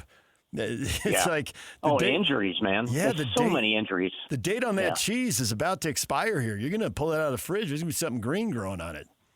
Yeah, go back to Baltimore. I think it all goes on in Lamar Jackson.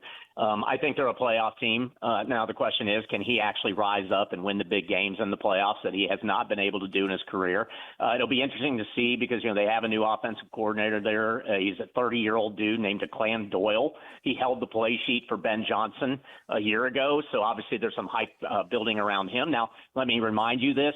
The offensive coordinator or the guy that held the play sheet for Ben Johnson the year before was a guy named Tanner Engstrand, and Engstrand was fired after 1 year as offensive coordinator with the New York Jets. So just because you hold the play sheet with Johnson doesn't mean you're actually going to be a great OC. But Baltimore, you're right, with the new coach. Defensively they're going to be there. Offensively, with this new OC, can they get the max out of Jackson? Can they run the ball enough like they should because they have the weapons, from a running game perspective, even though Henry's getting old, but still he can produce. So, I don't know. I like Baltimore. Pittsburgh's going to be fun to watch just because it will be Rodgers' final year. He has he's re-energized. He has come back together with his former head coach to the glory days in Green Bay. So I will be curious to see how the Steelers watch. And to your point on the Bengals, it really comes down to the health of Burrows. Can he stay healthy? Can the offensive line protect him? And can the defense, kind of like the Cowboys we talked about earlier, can they actually stop someone for a change? If those three things happen, then I think the Bengals are a factor as well. So it's going to be fun, man. I'm so excited. I mean, we're still a few weeks away, but the NFL season is coming quickly, and I'm very excited to see how it's all going to play out. What do you think of the Lions? Because if there is a star-crossed fan base, those poor people. I mean, 60 years. Could you get to a Super Bowl? Please? I know. One? I know. You could lose it. Just get there. Yeah, and it's really sad because, my brother and I, we grew up in West Virginia. We could have picked any teams to root for, and I picked the Jets, and I've been miserable and angry and basically a terrible human ever since because of them. My brother, when he was young, we moved to Detroit, and he became a Lions fan. So, he's actually happy being a Lions fan. I don't know why, only because maybe they've won recently, so that's a positive for them. But they're a jinx franchise, much like the Jets, much like the Browns. Everything that could go wrong at the wrong moments actually happened. Look what happened a couple years ago when they're in the championship game and had a lead against the Niners and totally blew it and screwed that game up and ended up not going to the Super Bowl. And then last year we saw that they took a step back. To me, it's whether you have enough faith in Goff. And I don't know if I do. I think he is a very good, solid quarterback, but is he that QB that can take you to the Super Bowl? I think what we can look at is arguably the best coach in the NFL right now, McVay with the Rams. He didn't think so, and he traded, and he got Stafford, and guess what the Rams did with Stafford? They won a Super Bowl. So I don't have 100% confidence that Goff is a Super Bowl winning quarterback. He seems to go in a shell at the wrong times, seems to make mistakes at the wrong times. And then, of course, you talk about the curse. I mean, look how many injuries the Lions always have. I mean, Aaron Glenn got the Jets coaching job last year because he took a defense that had like 10 starters hurt and somehow made it and patched it together to be a very good, or at least a decent defense that got the Lions into the position to actually have a chance to get to the Super Bowl. So I just think certain franchises are jinxed. And unfortunately, if any of your fans out there listening are Lions fans, I don't think you're going to see a Super Bowl in your lifetime. Quite likely, much like I'm never going to see the Jets in a Super Bowl in my lifetime. How's that for positivity? pretty salty. Exactly. Man, we're past pot and kettle, use man. The facts. Just use the facts, Just look at the facts of the franchises we're dealing with here. It's not going to happen. It's just not there. If I was a betting man, if I could bet on in my lifetime, because I like to put $3 or $5 down on something every once in a while, I would bet that the Lions and Jets will never make the Super Bowl in my lifetime. Now, the problem is I won't get that payout. It'd actually be the first bet I'll ever win in my life, and I won't get the payout because I'll be dead. So there. Now that's salty. You just killed yourself right on the air. You just whacked it. What are you doing? Nostradamus forecasts his own doom. I know. What are there you you doing? go. Hey, I'm dying. We're all dying, DJ. Just like the Great Salt Lake, it happens. You're going up in the air. You can say that, but the Kansas City Chiefs won one playoff game in 50 years. They were a 1 seed and flamed out in the playoffs. They could not get it right after the AFL-NFL merger. They won the last game, the Super Bowl before the merger. They did it. They got to the mountaintop. They didn't do anything. And then they bring in Andy Reid, and he turns them into a playoff team because he knows how to get a team into the top quarter of the league and keep them there. And then he has Mahomes. Boom! Multiple Super Bowls, multiple Super Bowl wins. Everybody in Philly would have bet against us. I mean, they were whining, why can't we have nice things? Because they kept losing the NFC title game. And when they let him go, they win Super Bowls too. They've won a couple without him. It's the most amazing thing. I don't know why you say never in sports. Crazy things happen. I would have made as many $3 and $5 bets as you wanted. Really? $3 and $5 bets? Well, we have to get to that. We have to get to that. I wish I had money. I don't have the money you have, DJ. But yes, continue. Nice. Hey, I'm just replacing PK for the day. I'm placing $0 bets over here. But I would have never expected Philly. When they fired Andy Reid, I'm just scratching my head. And when I hear there's multiple planes on the tarmac waiting to fly him away because NFL teams cannot wait to get a hold of him. And then he has the job interview and he just said, it was just too much. I was trying to be GM and coach. That was a bridge too far, It's like, man, you can even self-diagnose, right? It's just like, I need to have a big say in personnel, but I don't need to be I need to be in the room. I don't need to sit at the head of the table. And he figures it out, and holy cow, look at him. I mean, Andy Reid is now, for all the heat he took, at poor clock management, Andy can't do math, all the stuff we heard in Philly. Like, you tell me right now, Andy is in a top 5, maybe even top 3 coach in NFL history. Any way you slice it, like most regular season wins, most Super Bowls, most Super Bowl appearances or championships, most playoff wins. Just on down the list, he's like top 3, 4, 5 in everything. Yeah, and you know what? But one name, Patrick Mahomes. He won Super Bowls once he finally got Patrick Mahomes, who they traded up to get. Huh. Yeah, I mean, I know. It's amazing how that works. What? By the way, the same thing with the Eagles. Why did the Eagles win a Super Bowl? They have Howie Roseman, who's the general manager, and if you look at his history and all the moves he made to assemble that team, I mean, it's pretty amazing. I mean, that's what you need.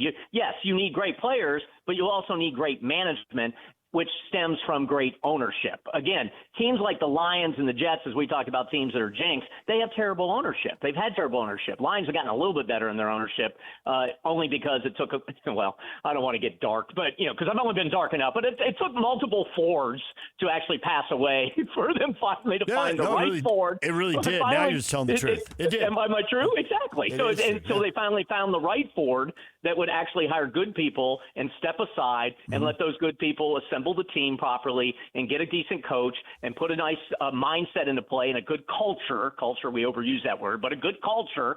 And they're finally now a decent organization.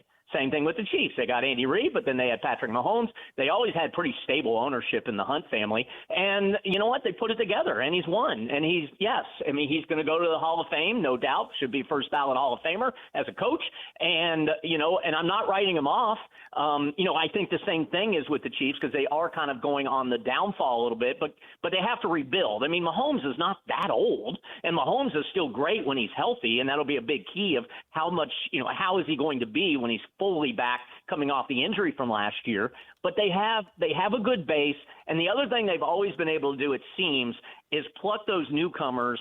They almost kind of take the approach of Belichick with Brady, where Belichick would not always give Brady the best wide receivers, but he would get the right receivers to fit the system they were running, and Brady, as we know, is the GOAT.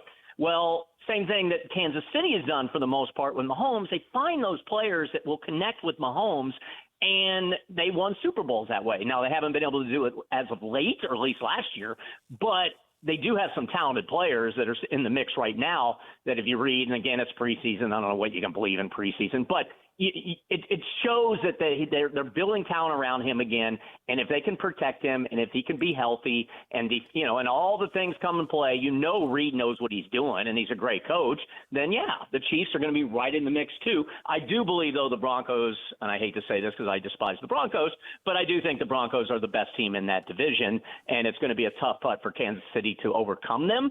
But I don't think we're going to see the Chiefs. I would not be surprised if the Chiefs are in the playoffs again after having such the horrendous year they had a year ago. I believe the Broncos should be the favorite in the AFC. I don't think they're a slam dunk. I wouldn't give them a better than 50% chance of they're just the leader. It's not, It's not a runaway. But I do think getting Nick's healthy, as good as that defense is, to have a veteran coach with that kind of experience and that kind of track record, I think Denver's got to be the favorite. However, Buffalo is clearly in the mix, just riding on the greatness of their quarterback. Houston is in the mix, riding on the greatness of their defense. There are other really good teams, and if someone's coming out of nowhere, maybe it is Joe Burrow, and maybe it is the Bengals. We'll have to see with that. But but on paper, DJ, you're right. I mean, and again, anything can change. Injuries are a huge factor. We always have to play and put that in consideration. We saw what happened with the Broncos last year when they lost the Knicks in the playoffs. They could have been in the Super Bowl, and quite frankly, I think they were better in New England and should have been in the Super Bowl. So, but on paper, 100% agree with you. Broncos are number one in AFC. Number two, probably the Bills. And in the NFC, it's the same thing. Number one's the Rams based on talent, and number two, right behind them, is Seattle. I mean, those are the four I think we have to watch and look towards as the favorites going into the season. But it's a 17-game regular season. Rank your top teams in the NFC for me. I put Rams 1 and Seahawks 2. Okay. Those would be my top two right now. Right. So no change. And then maybe follow. What's that? No. Well, you're changing the top. They are the top two. You're flipping 1 and 2 because last year Seattle beat the Rams in the NFC title game.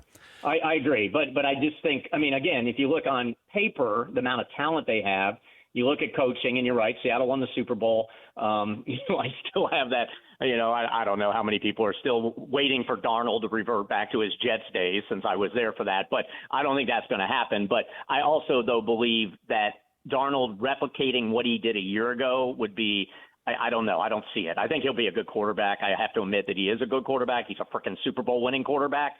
So, but I do think Rams-wise, especially if Aaron Darnold will come back, which I assume he will because he's only been working out he's been working out, it seems like, every other day with the Rams. I just think the Rams, talent-wise, are the better team, and obviously they have a great coach as well. All right, we'll let you go with this breaking news. Yes. I can now confirm that this is Bear Bachmeier's last year at BYU, who will be replaced next year by 43-year-old Aaron Rodgers. Don't worry, you fans. College eligibility left? Don't worry, you fans. Left.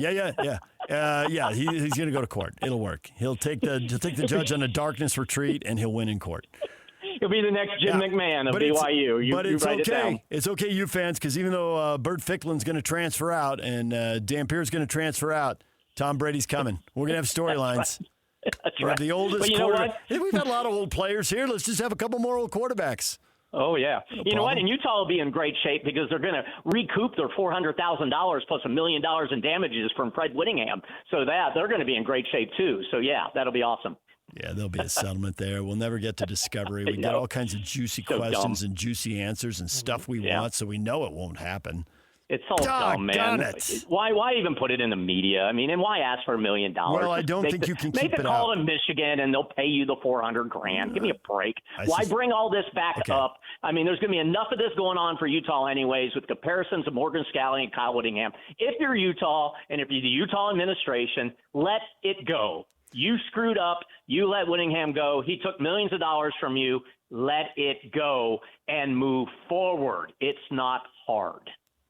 That's not going to happen. There's super hard feelings. And we can sit here and say there's hard feelings, and people don't Salty really believe DJ. us. People don't believe us because we're the media. But, Kevin, you're in Charlotte, and I suspect you know their hard feelings. And I think you just spelled out how everybody should be able to confirm it. You can't keep it quiet. Once you file a lawsuit, there's reporters who... You didn't have to file a lawsuit. It's not hard to collect $400,000 from Michigan. It's not hard.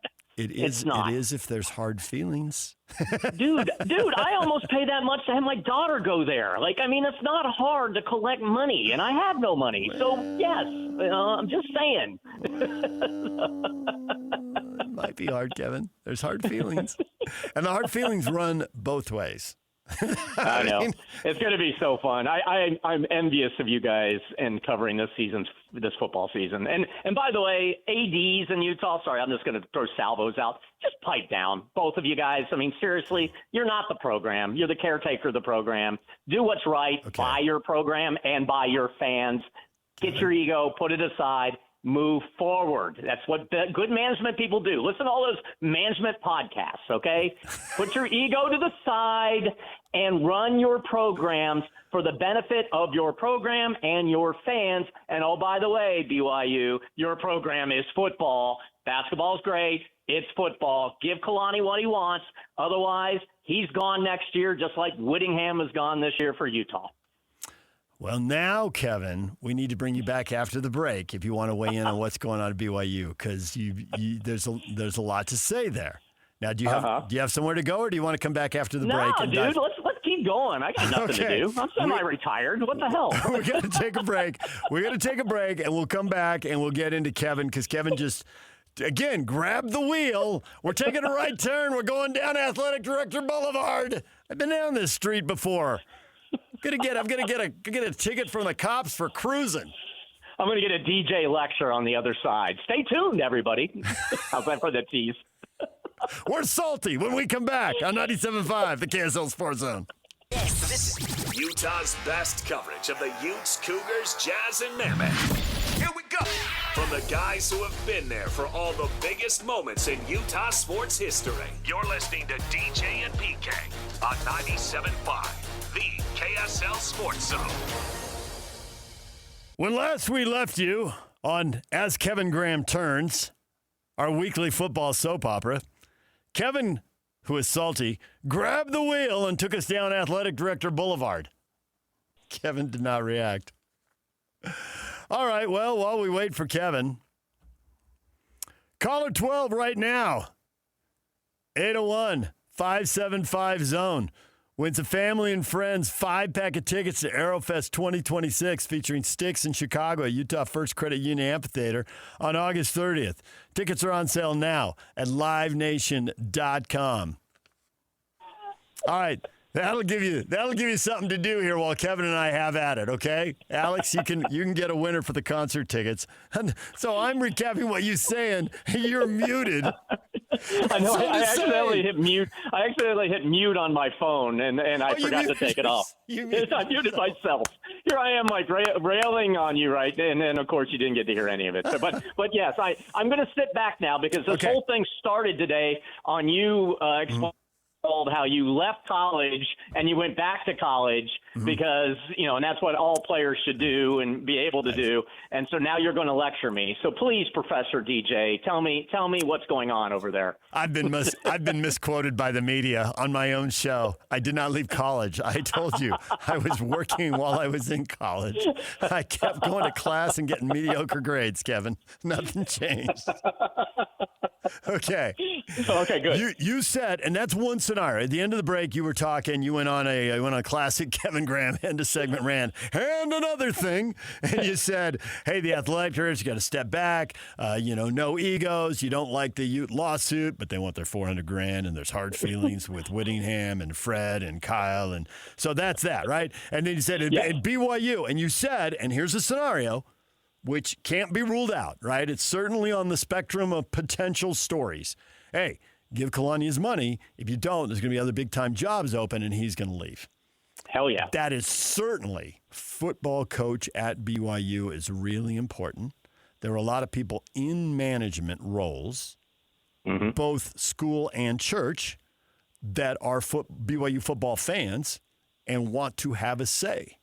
And obviously, a couple of them need to have a say. You would always have a president and, a region or something who are involved above the athletic director. BYU could have way more than that. There is more bureaucracy for multiple reasons, some of which people would probably like to change and some of which just can't be changed. They're owned by a church, and it's just going to be the way it is, right? So there is a decent chance in my mind, and I can't guarantee this, because some things are, the stove's just too hot and people aren't going to touch it. They'll tell you some stuff, but they're not going to tell you everything. But I believe that there are people, first off, I don't think the AD has the latitude to unilaterally do some of the things that have been done there. That's not how it works, especially at BYU. So I think there are people above who've weighed in. And I think based on some of what we've heard and the frustration level we heard, I can't rule out the fact that there would be people above the athletic director, at least someone, but more likely the plural, because there's so many people involved, that would like to see Kalani go and would like to hire Jay Hill. Now, we heard a little bit of that last December. Hey, if Kalani goes, we got Jay Hill. We're in a good spot here. And maybe there's a lot more than that. Maybe there's people that actually like to see that transition happen. And since they can't fire him, well, it's like you in high school. You don't want to break up with your girlfriend. So, you just don't call her. You don't take her to dinner. You're kind of a jerk. And she breaks up with you. And it's not on you. You ghost them. I don't know. That's called ghosting these days, DJ, in the young terminology. But you're old, so I tried to stay in 1900s lingo for you. I'm single and divorced, and I have dated, and let's face it, I have been ghosted before. It's a shock. I know. It's called ghosting, but continue. Oh, man. Well, I can't. I'm emotionally verklempt. My guy Kevin's been ghosted. Oh, I know. It's okay. I deserve it. All right, continue. Okay. So we can say, hey, put your ego aside, and that's stupid. But, well, what if that's a game plan? And I just think it's a potential scenario. I can't prove it. Nobody who's executing that game plan wants to go tell Radio Boy that. I mean, come on, let's be honest, right? But one scenario you threw out there right before break, that's logical. Here's another one, and there might well be a third one. Because as this has gotten loud, the heat's turned up, and now people are holding their cards a lot closer to their chest. And I don't blame them. Everybody's got a boss, and everybody's got a job, and they want to hold on to it. So I'm not criticizing that, but let's just acknowledge that's the way it is. People are quieting down a little bit here. Now there may be a moment where it's to their advantage to speak up again. But Kalani himself has acknowledged this publicly. We had people on social media. You'll love this. People on social media, the media making this. The dude literally, after practice, stood in front of the cameras in the indoor facility because it's really hot here. So they're practicing. They built it to handle cold weather, and now they're using it to handle hot weather. But whatever works, I don't blame them. I go indoors, too. It's too hot to be running around. There's too much smoke in the air for the players to be breathing that stuff. It's called global warming. It's why the Great Salt Lake is leaving, apparently. It's going up in the air. So Kalani steps in front of the camera. Stay on point. Stay on track. Kalani steps in front of the cameras and says, I don't want to talk about that. My agent's handling that. That's no denial. That's confirmation. And actually, it's so much, and the games are so close. We're getting the point now. I got other stuff to do, right? That's my contract needs to be fulfilled. My agent's going to handle it. That's why I'm paying him. I got film to watch. I got recruiting to do. I've got coaches to talk to. I've got analysts to talk. I mean, his plate's full. And I thought that was 100%, for whatever we're getting fed, 70 or 80% of the truth is people try to get whatever they want. That's just part of being in the media. That was 100%. Like, I'm busy. The agent's handling that. It's still a thing. Oh, it's a thing. So I think there's multiple game plans out there. Okay. I think that's all reasonable. I would like to say that it could be the dumbest game plan that I've ever heard of, if that is the game plan. Not to say that Jay Hill's not a great coach, and he will do fine at Michigan as a defensive coordinator. But you have a coach who's actually winning with less resources than everybody else it seems to have, at least on the major, power football end of things. You have a coach that wants to be at BYU. In fact, he wants to be BYU because he would have left BYU if he didn't want to go to Penn State, which was going to give him a lot more money and every resource that he could imagine to have to help his players and team to actually compete for a national championship. 3, if these promises were made, and it seems to me, because Kalani's the type of guy, and I haven't talked to Kalani in years, but I knew him obviously when he was defensive coordinator at Utah and went to Oregon State and followed his career closely. He was an always upfront, upstanding individual that everybody loves, as we've known. ESPN just wrote about that, basically, about how he is beloved by all. If they made promises to him, and you are a church-run school owned by a church, then shouldn't you keep your promises? Yes, you should. And lastly, if you are the athletic director, and you are right on this, DJ, and DJ, you know this, even though you're not in management, but I know you love to dabble in the management world because I've worked with you before. Your job is to influence those people above you. You manage up as much as you manage down. And I think everybody knows this that are in that middle management world of life, that you have to be able to influence those people above you to get the resources that you promised your head coach, who is arguably the most visible member of the LDS Church and a program that everybody loves and wants and expects to compete on a national level. You need to influence those people as your job to get what you promised your coach. To me, you know me, I just go by common sense and just look at things. And of course, I say stupid things at times, but with all that said, to me, it's just all leveled out. And I think I'm adding a perspective.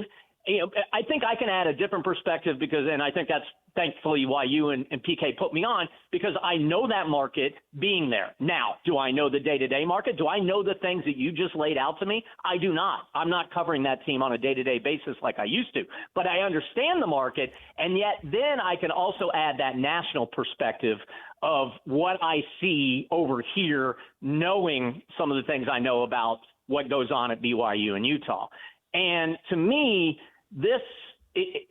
think about this, DJ. Say BYU goes out this year and they are projected to compete. They are being picked by many national publications to be that playoff team this year, if they can, of course, get past Texas Tech and beat Utah and go through what they need to do. But whatever. Say they get to that level. And then the faction of BYU people that want Jay Hill in the church or whoever these people are as their next head coach, and they let Kalani Sitake leave to go to whatever the big Power 4 conference team is out there, and they let him leave, you're telling me your BYU fan base would be happy with that? The fan base that's paying the money, the fan base that's giving money to the NIL, or at least some of them are, the most influential ones are, and you're going to tell me that they're going to be happy with that? I mean, it just makes no sense. It does not pass the common sense factor. If you made promises to one of the hottest coaches in college football, who also happens to be a great spokesperson for your mission of that school and represents that school in every way possible that you would want, probably since Lavelle Edwards, and maybe you're going to argue Bronco because Bronco had his quirky little way of managing and doing his things there. You have him sitting there, and you're going to let him go because you have a faction of people that want to move on from him for unknown reasons? It doesn't wash with me. And it will be one, and I know, and again, I argue on one end, you guys, people in Utah should not worry about what national media says. Who cares what Kevin Graham or anybody else that's not in your market says? It really doesn't matter. But as we know, it does. Everybody cares what people think.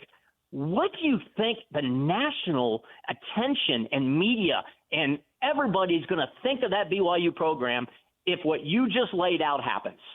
It is going to be ridiculous. You're going to look like complete and utter idiots. And you can't let that happen. You can't. So, Brian Santiago, do your thing, do your job, convince people to give the resources that you promised Kalani and his agent, who's going to now hold BYU accountable for these things, and make it happen. It's not hard. Do what you said you were going to do. Win football games, continue to build the program, and if 2 or 3 years from now Kalani is failing, then fine. Fire him and put Jay Hill or whoever the heck you want as your football coach at that point. But I don't think that's going to happen. And if you let him walk after this year because you didn't do your part in keeping what is arguably could be the best coach you've had behind Lavelle Edwards in your history, and you don't do your part to keep him, then that's on you, and your fan base has every right to shut it down at that point. They won't, because we're fans, but they have every right to do so. That's how I see it. I love it. I love it when we hear all the voices in your head, Kevin. I know. There's so many. I was distracted during that whole long explanation because you talked about me dabbling in management 20 years ago. And I think, how dare you, Kevin? I was dabbling in management yesterday at 5:30 on the phone with you. I know. And you know what? It's great. All people do. You know, it's I mean, look what we do as sports fans. We dabble in coaching. We dabble in criticizing players. We dabble in criticizing athletic directors. So, yeah, I mean, it's 100% of what we do. So, not a problem. But am I wrong in any way, though? I mean, seriously, DJ. I mean, I know what you laid out, but doesn't it just doesn't feel right. It just doesn't make sense. I agree to me. with that. I think that PK brought this up with me when I was actually probably going down a somewhat similar path that you just went down. Promises, such an interesting word, right? Some of those promises were made in writing and are in the contract. There's also no doubt to me that some of those promises can't be made in writing because everything's changing so quickly. And there has to be more of an agreement about going forward, we're going to compete at the highest level, and whatever that looks like. So how much of this frustration is the stuff that is and can be in writing, and how much of the stuff is stuff that can't be in writing, but generally is a philosophy and everybody's on the same page? And that doesn't change in a moment. There's a gray area. And I can think of a Title IX example from years ago, and the Utes were trying to close their Title IX gap. And, you can't make it black and white. This is the number. This is the amount of money you're spending on men. This is on women. If you're not there, you're not there. Failure, lawsuit, boom. And they worked a path, and I guess everybody was happy with it. They were at least happy enough with it that they didn't come complain directly to the media. But Chris Hill laid it out. We're going to add women's soccer as a sport. We're going to there's a field. We're going to fence it. We're going to put the grandstand in. We're going to put the lights in. We're going to put the scoreboard in. We're not going to do it all on the same day. It's going to get budgeted out, but every year it's going to be better, and we're going to close this gap, quickly and significantly. And now you get to a different era, but again, there's a gap that needs to be closed. How quickly can you close it? How significantly can you close it all the way? Because they're accelerating away from you as just as you're accelerating, trying to close the gap. And so there is, when you take all the emotion and heat out of it, you're aware, well, there is some nuance in there, and where does it stand? Now, maybe personal relationships, and I don't mean just the coach and the AD, because there's multiple people working on the football side, and there's multiple people working on the administration side, and it boils down to the head coach and the AD, but there could be more than that. Who's getting raises? When do they get them? Are they staying or are they leaving? And then that gets the coach fired up. And then investments in facilities and investments in NIL, and players need money right now. Are like, well, we'll raise it. I can't give it to you yet, or the check isn't coming till Tuesday. You know what I mean? So it can be more nuanced than us just screaming on radio. And if you're working together, you can work move, through it. If you're working together, you can work through it. If there's a lack of trust because maybe somebody doesn't want me here or I'm not sure, then things can get heated pretty quick. Well, I 100% agree with you, but BYU's got to change their ways, man. You got to move. I mean, as they've changed a lot. Like I would never expected BYU to pay players. I would never expect BYU to do the many things that they are doing now to try to stay on course with the current level that we see in collegiate athletes, their athletics. But you got to continue to change, and you better move quickly, because if you do not move quickly, you're going to lose your coach. And then what are you going to do? You know, I mean, it's going to be disruptive no matter what, no matter how good of a coach you get to replace him. So you got to move. And look, I give Kalani a lot of credit because, you know, as as I said, as honest and nice and great as he is, he's putting on a really good public campaign right now, man. I mean, don't tell me he did not orchestrate this whole thing. Like he knows, you know, he probably, and his agent's probably been working behind the scenes on some of those things, by the way, that you just mentioned that maybe aren't written in the deal. And shame on them, by the way, because I would have tried to write every single dang thing in that deal I could possibly do. But you I know. You've written enough contracts. You know that. You can't write everything. Yeah, believe me, I know. But if those things were discussed, somebody wrote those things down, most likely Kalani's agent or Kalani, and that's what they're coming back and holding. Look, you said this on this day. That's what attorneys do. On this day, at this time, why has this not happened yet? And if it is very important to Kalani and the BYU program to get that thing instilled so they can continue to compete and continue to win, because that's what the fans want. Ultimately, we can talk about mission and all that, but ask every BYU fan, what do they want? They want to win. They want to be a national program. They want to be in that playoff and have maybe sometimes slim just based on what you got to deal with going up against the Big Ten and the SEC. And believe me, BYU's never going to have the resources some of those schools have, but you can at least compete on that level and get there. And if they don't, the BYU fan base, as well as I know, are not going to be happy. So do it. And that's where we all started, and we'll loop it back to how this whole thing started with me kind of calling out the athletic directors. But that's where you're as an AD. You got to step up, man, and you got to lobby. And right now it's very clear that Kalani does not have faith in his athletic director right now. He does not have confidence in his AD to lobby those people above him, if your theory is correct, and get those things to happen. And that's a problem. And that's a big problem, and especially if you have an athletic director, and I don't know Brian very well, but you have an athletic director that has an ego about it and doesn't like to be called out in that kind of regard. Then sometimes trenches, and we've seen this in the radio world and every form of business, sometimes the trenches get dug and you can't recover. Yeah. And there may be that time, you know, where you either lose Kalani or Kalani is going to sit there and say, look, it's either me or him, make a decision. And then that would be a very interesting dynamic and provide really good talk radio for you and PK and the rest of the KSL Sports Zone boys for discussions. Kevin's not guessing here. There are reasons that he left Phoenix and Boston and New York and San Francisco and Dallas and lives in Charlotte now. This is how the management world works. And it's 100%. It's crazy. All right, I will. Oh man, we're going to be late to another break. Alex is laughing. Sorry. He thinks this is hilarious. But there's one more thing, Kevin. There's one more thing, Sure. and you know this from negotiating with. I mean, you have sat in a room either as a host or as a manager with massive names. Let me just say Kirk Herbstreit.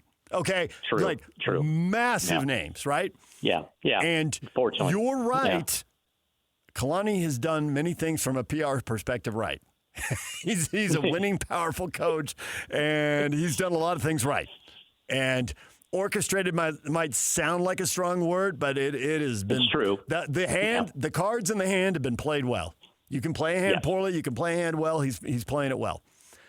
If he does move on, and if Jay is next, and honestly, if either Morgan or Kalani moves on, and I were the AD, I'd call Jay Hill so fast. Yeah, I'd call him. He's candidate one. Period. Dude, I think he'll be. I have a feeling. I'll throw this out because obviously I follow the Michigan program closely because I became a fan because I spent so much money on sending my daughter there, and I want Whittingham to do well. Even though I've well, I've always respected him, but I will criticize him as well. Jay Hill is probably going to be one and done at Michigan. If Michigan's defense is as good as everyone says it's going to be, I mean, he's going to go somewhere. It'll probably be a more resourceful program than BYU. So I do, and I guess that lends credence to your argument. I do understand why BYU would want to grab Jay Hill quickly, because I have a feeling he's not going to be in Michigan very long. So continue. I'm so sorry. Really good coach and an excellent candidate. But if it were him coming back to BYU and Kalani's gone and the pool of potential coaches isn't as deep, right? Church membership, all that, we know all that, right? So he would have the hammer. You've negotiated with people who've been hard to negotiate with. Who would have all the leverage? Oh, yeah. He would want whatever Kalani wanted. He'd want that times 10. I mean, he'd want. God, well, yeah. I mean, I wouldn't take that job. I mean, if you're sitting there as a coach somewhere, whether you're in Michigan, I mean, he has an outstanding job at Michigan. He could be there for as many years as possible as long as they win. Yeah, he's not going to. I mean, I wouldn't. If I'm a LDS member of the church, and my dream is always to coach at BYU, but I just watch them run out. Like I mentioned, and I don't think it's non-factual at this point, that you could argue is the second greatest coach in BYU history at this point behind Lavelle Edwards. Heck yeah, man. I am going to have every hammer that I'm going to have, man. I am not going to trust anything. I want to make sure that I have every resource that I want. And if they don't agree to it, then fine. I'll just stay in Michigan. Or I'll just go take a job at whatever big program has an opening that year. So, no, yeah, 100%. You're so right on that. Yeah. All right, we'll leave it right there. We'll see if they can just turn down the temperature and keep winning, because that is what everybody wants, and they've done a lot of that. It's 4 double-digit win seasons in the last 6 years. It looks like they have an excellent opportunity to make it 5 out of 7. And the 2 years that didn't make it, they had quarterback injuries. And it was obvious to everybody, and that is a problem for everybody. The only reason Kyle Whittingham wasn't winning double digits at Utah at the end was COVID and 2 quarterback injuries. Quarterbacks. Other than that, he was lining up what was like the Eagles. He went to the conference title game 4 times in 5 years, and 1 year he missed was COVID. Just like the Eagles went to the playoffs 8 times in 9 years, and the 1 time they missed was COVID. So 100%. Yeah, all right, Kevin, right. Awesome to have you on. That was a lot of fun, really intriguing, gave me lots to think about. You're the man, and we will talk to you every week during the football season. We'll love it. I can't wait, my friend. Have a great weekend. And yes, and congratulations to your new producer, man. I'm happy for him as well. He seems like a decent guy. He is. I don't know, though. I don't know if he's a good producer or not, but, well, we'll find out. That's to be determined. You're going to set a high bar. Just kidding you, Alex. All right. Take care, bud. Have a great weekend. Okay, thanks. See ya. All right, DJ and PK. Got to take a break. When we come back, everything you missed in this show. Had Steve Bartle on talking Ute football. He really did surprise me. I mean, I played it up and made it all dramatic, but he really did surprise me with something he had to say about the Utes. I kind of knew the general direction, but I didn't know it would be that specific. We will get to that. Steve Bartle on the Utes. Next. Stay with us. For all of you less motivated listeners, it's time for your 9 o'clock. Where the heck have you been headlines? Where you at? With DJ and PK on 97.5, the KSL Sports Zone. All right, Riley, what is the call? Big play, 1:26 left in the fourth quarter. Harriman up 19-14. Harriman has the ball 3rd and 3, trying to run out the clock. They need to get to the 30. Give it to Felipe, run behind Kemper Castro. First down, big hole. Felipe off to the races across midfield for the touchdown to ice the game. 74 yards to put it away for Harriman. Our Hercules Salt Lake County High School Player of the Week, Harriman High School's Felipe. Breaking free for that long touchdown run with 1:14 left in the game, sealing the win for Harriman. He finished the night with 27 carries for 276 yards and 3 touchdowns. Every week, KSL Sports will name a Salt Lake County High School Player of the Week in partnership with Hercules First Federal Credit Union. And Riley, with the correct play call, the former offensive coordinator, nails it. Best on best. Get your best running back. You got him behind the best tight end. And that tight end next to the lineman are going to open a hole, and it's over. Correct call by Riley. Great run by Felipe. He is our Hercules First Federal Credit Union High School Player of the Week. We happen to be on that game as he broke free and did that. And tonight I'll be back with Riley. Skyline Olympus, one of 18 games that you'll have access to on KSLSports.com and the KSL Sports app. And 5.3 is up and running. If you have TV over the air, you can watch high school football live on 5.3. If you have an HD antenna, those things are awesome because it's like a one-time cost. It's $20 or $40 or something. Then once you put in, you don't pay every month like you pay for cable and satellite or streaming service or whatever. It's also available on Comcast Cable. Xfinity has it on channel 381. And then other providers will get it over time as the retransmission agreements get redone. Plenty of high school football tonight. Oh, one of the other games is an interesting out-of-state game, IMG from Florida. Literally, sports factory. You go there because you're an elite athlete. It started with tennis. They branched out, football, basketball. They got tons of sports now as part of that IMG Academy. And IMG came here and played Corner Canyon a few years ago, 4 years ago, and got beat, which was, wow, that was an awesome win for Corner Canyon. Very impressive. And so tonight, IMG's at Lone Peak. So you can check that game out on KSLSports.com. All right, stuff we've been talking about during the show today. So many things. Steve Bartle on at 7:30 asked him best position group. Well, not best, but what's the position group that is most likely to bring people to their feet at Ute games? And what's the one that's most likely to have them put their head in their hands and sob quietly? And said for the one that'll bring you to your feet is the one that used to make you sob quietly. The complete transformation for the wide receiver position. And it really backs up what Ron McBride said when he was in here yesterday. Mac was saying, well, they brought in an offensive coordinator, they brought in a wide receiver coach, and they both brought players with them. So they've got guys they practice with every day. They played multiple games. They've sat in film rooms. They've watched these guys work in weight rooms. They know what they're getting, and they meet the standard. And so as much as we can all cry about the transfer portal, it's changed everything, and it has, you can use it to your advantage. And both Ron McBride and Steve Bartle think the Utes have done that in the wide receiver room. Now, the flip side of that, and actually Mac and Steve are on the same page on this one too. Steve said it's the D-line group. And he said it's not that they don't have good players in the D-line, because they do.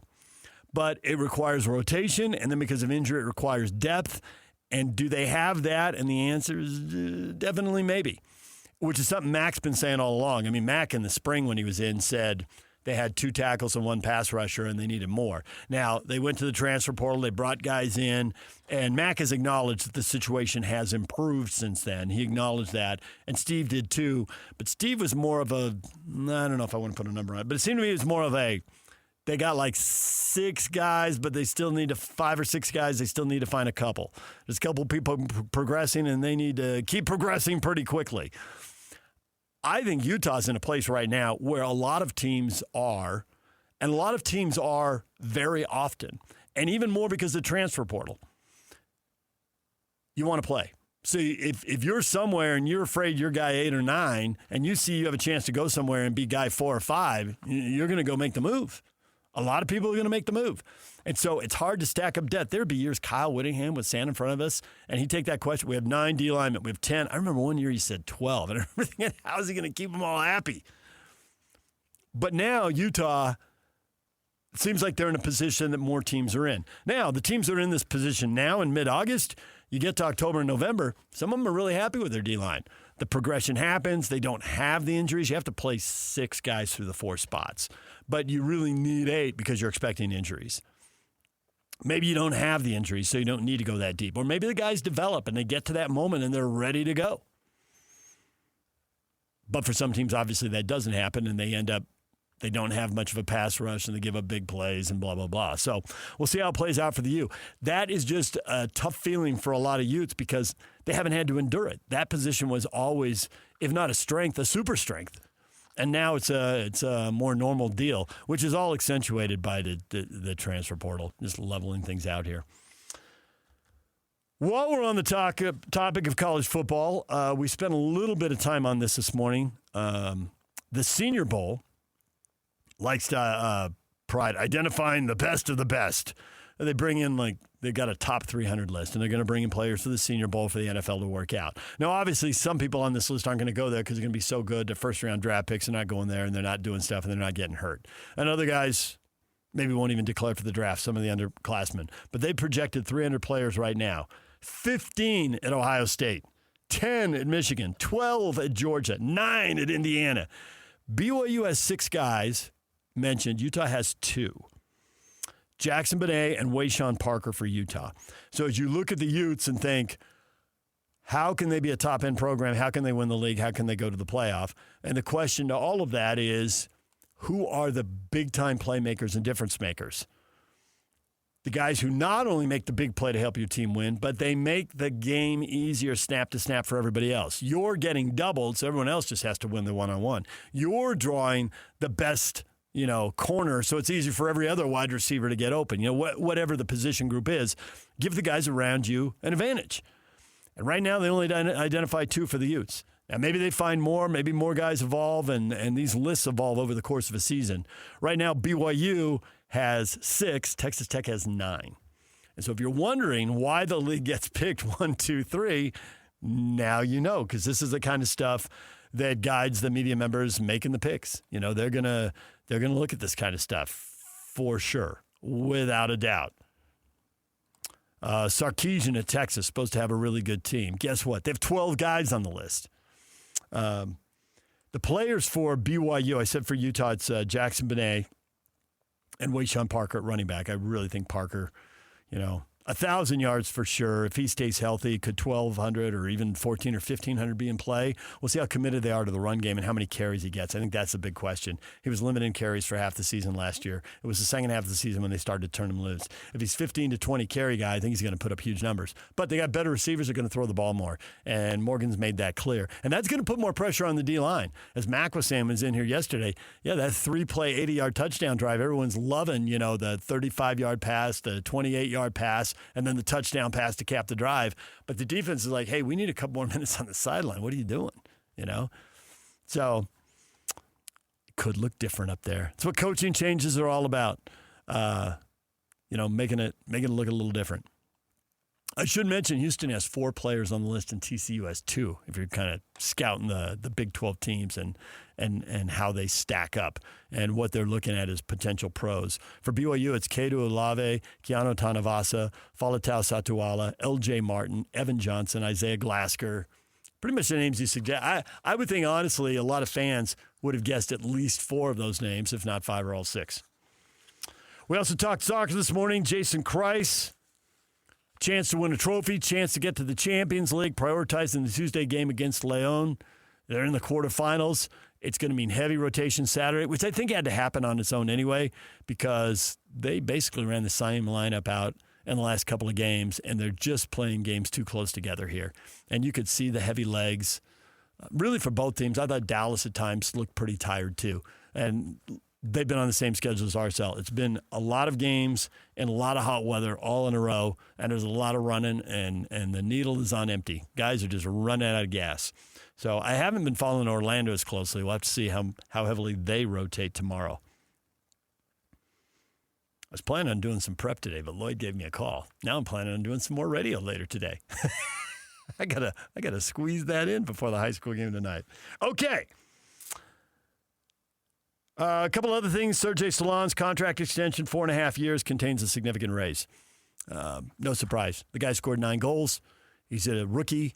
He's been great. He's created even more chances. If he had 10, 12, or 15 goals now, based on all the chances he created, you wouldn't be surprised. He's been really good. He can be better. Clearly, he's got upside, and clearly he's been very good. So no surprise, and he was really happy about the money. So the question wasn't about specifics. There weren't as many specifics out and available. Maybe they hadn't even quite been hammered out at that point. But after the last game, he spoke, and he got a question about it, and he was smiling and nodding and talking about how happy he was to be in Utah and how well things are going. And he's been moving around a lot. He grew up in Spain. He came to the United States, did a year at Oregon State, transferred to UCLA, did a year there, and now he's in his rookie year in Utah. So, not packing your bags and moving every year, that gets old after a while. Walking into a place and not knowing anybody's name and not knowing anybody personally. And so if they offer you a raise and a big-time contract, okay.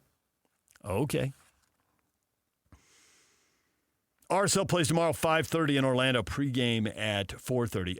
BYU basketball, they got a commitment from former Michigan State big man Jackson Kohler. I think we're all curious, what is BYU doing for bigs? Because you're going to go out there and, it's not an under 6-foot team, but if it's an under 6'6" team, what are you going to do in the Big 12? Well, you're going to get beat a lot. You need some size. So they got to answer that question. Jackson Kohler should be part of that answer. The big money stories of the day, because who doesn't want to talk about money? The Cowboys and Saints fined $500,000 each for brawls in joint practice. Guys, helmets, shoulder pads. Don't break a hand. Don't end up on the injured list. Stop it. Stop it. Brett Venables gets 6 years and $10.5 million at Oklahoma off a playoff appearance. They immediately lost at home to Alabama, who then went and got smoked by Indiana in the Rose Bowl. Venables had a couple of really dicey years there getting started. I guess they like where he is, and I mentioned Oklahoma has, I think they have 9 guys on that top 300 list. So they got some high-end NFL talent there. So he gets 6 years and $10.5 million. I'd been saying, Texas, Oklahoma, USC, what comes open at the end of this year? If Kalani's still unhappy, who might come calling for him? Well, I don't think Oklahoma will fire somebody immediately after giving him 6 years and $10.5 million. It's college football. You never know, but I think I'd have to lean against it and think he gets at least a couple years there off that playoff berth and that new contract. All right, DJ and PK, what have I missed, if anything? Is there anything I said, anything I covered I need to cover here? NBA people are wondering about the Joker not signing an extension if he's bolting as a free agent. I don't think you should write quietly, Nuggets superstar. No, everybody's talking about it. It's not that quiet. There are people who don't like the Lakers winning because they've won so much. If they get Luka Doncic and Nikola Jokic together, they're going to do some winning. You're in the title mix for sure. Could you take home a championship? Could you take home multiple championships? That'd be a pretty big get. With Reeves' contract, would they be about out of money? Well, now we got something to talk about in the NBA in August. All right, DJ and PK, a break. We're back with Final Word next. Stay with us. And it's all over almost here. Don't go nowhere. Now, enough of us. It's time to hear from you. From all your texts, tweets, and posts. This is the best feedback of the day. Ooh, I was there. It's the best game of my life. With DJ and PK on 97.5, the KSL Sports Zone. DJ and PK, we got more stuff to give away. Want to go to a concert tomorrow night? Looking for a free date night? This is your chance. Caller 12-801-575-ZONE. We got 4 tickets to see The Head and the Heart with Noah Rinker and Little Moon. It's a benefit concert for the Ron McBride Foundation tomorrow night, right there in the Sandy Amphitheater. And if you go to the concert, you're supporting after-school programs across the state. Ron works with 7 school districts, 41 schools. Gives away, I think it's about $460,000 this year. So this is a fundraiser for that. You can win free tickets now. You can get there and buy some refreshments or some merch or something and help the after-school programs. Or if you don't win the tickets, you can just go to the concert tomorrow night, Sandy Amphitheater. The Head and the Heart. All right, time to wrap things up here. Been a little late getting to Tim Lacombe and Scotty G. We're going to do better today. Next week, PK is back. Have a good weekend. It's your last weekend without football. Although we do have high school football tonight, and we have a high school game streaming tomorrow night as well. It's a pretty good game tomorrow. So check that all out at KSLSports.com, the KSL Sports app, and on the air on 5.3 Comcast Cable 381. DJ, PK, that'll do it. Tim Lacombe's up next right here on The Zone. Time. You have a great weekend, okay, buddy?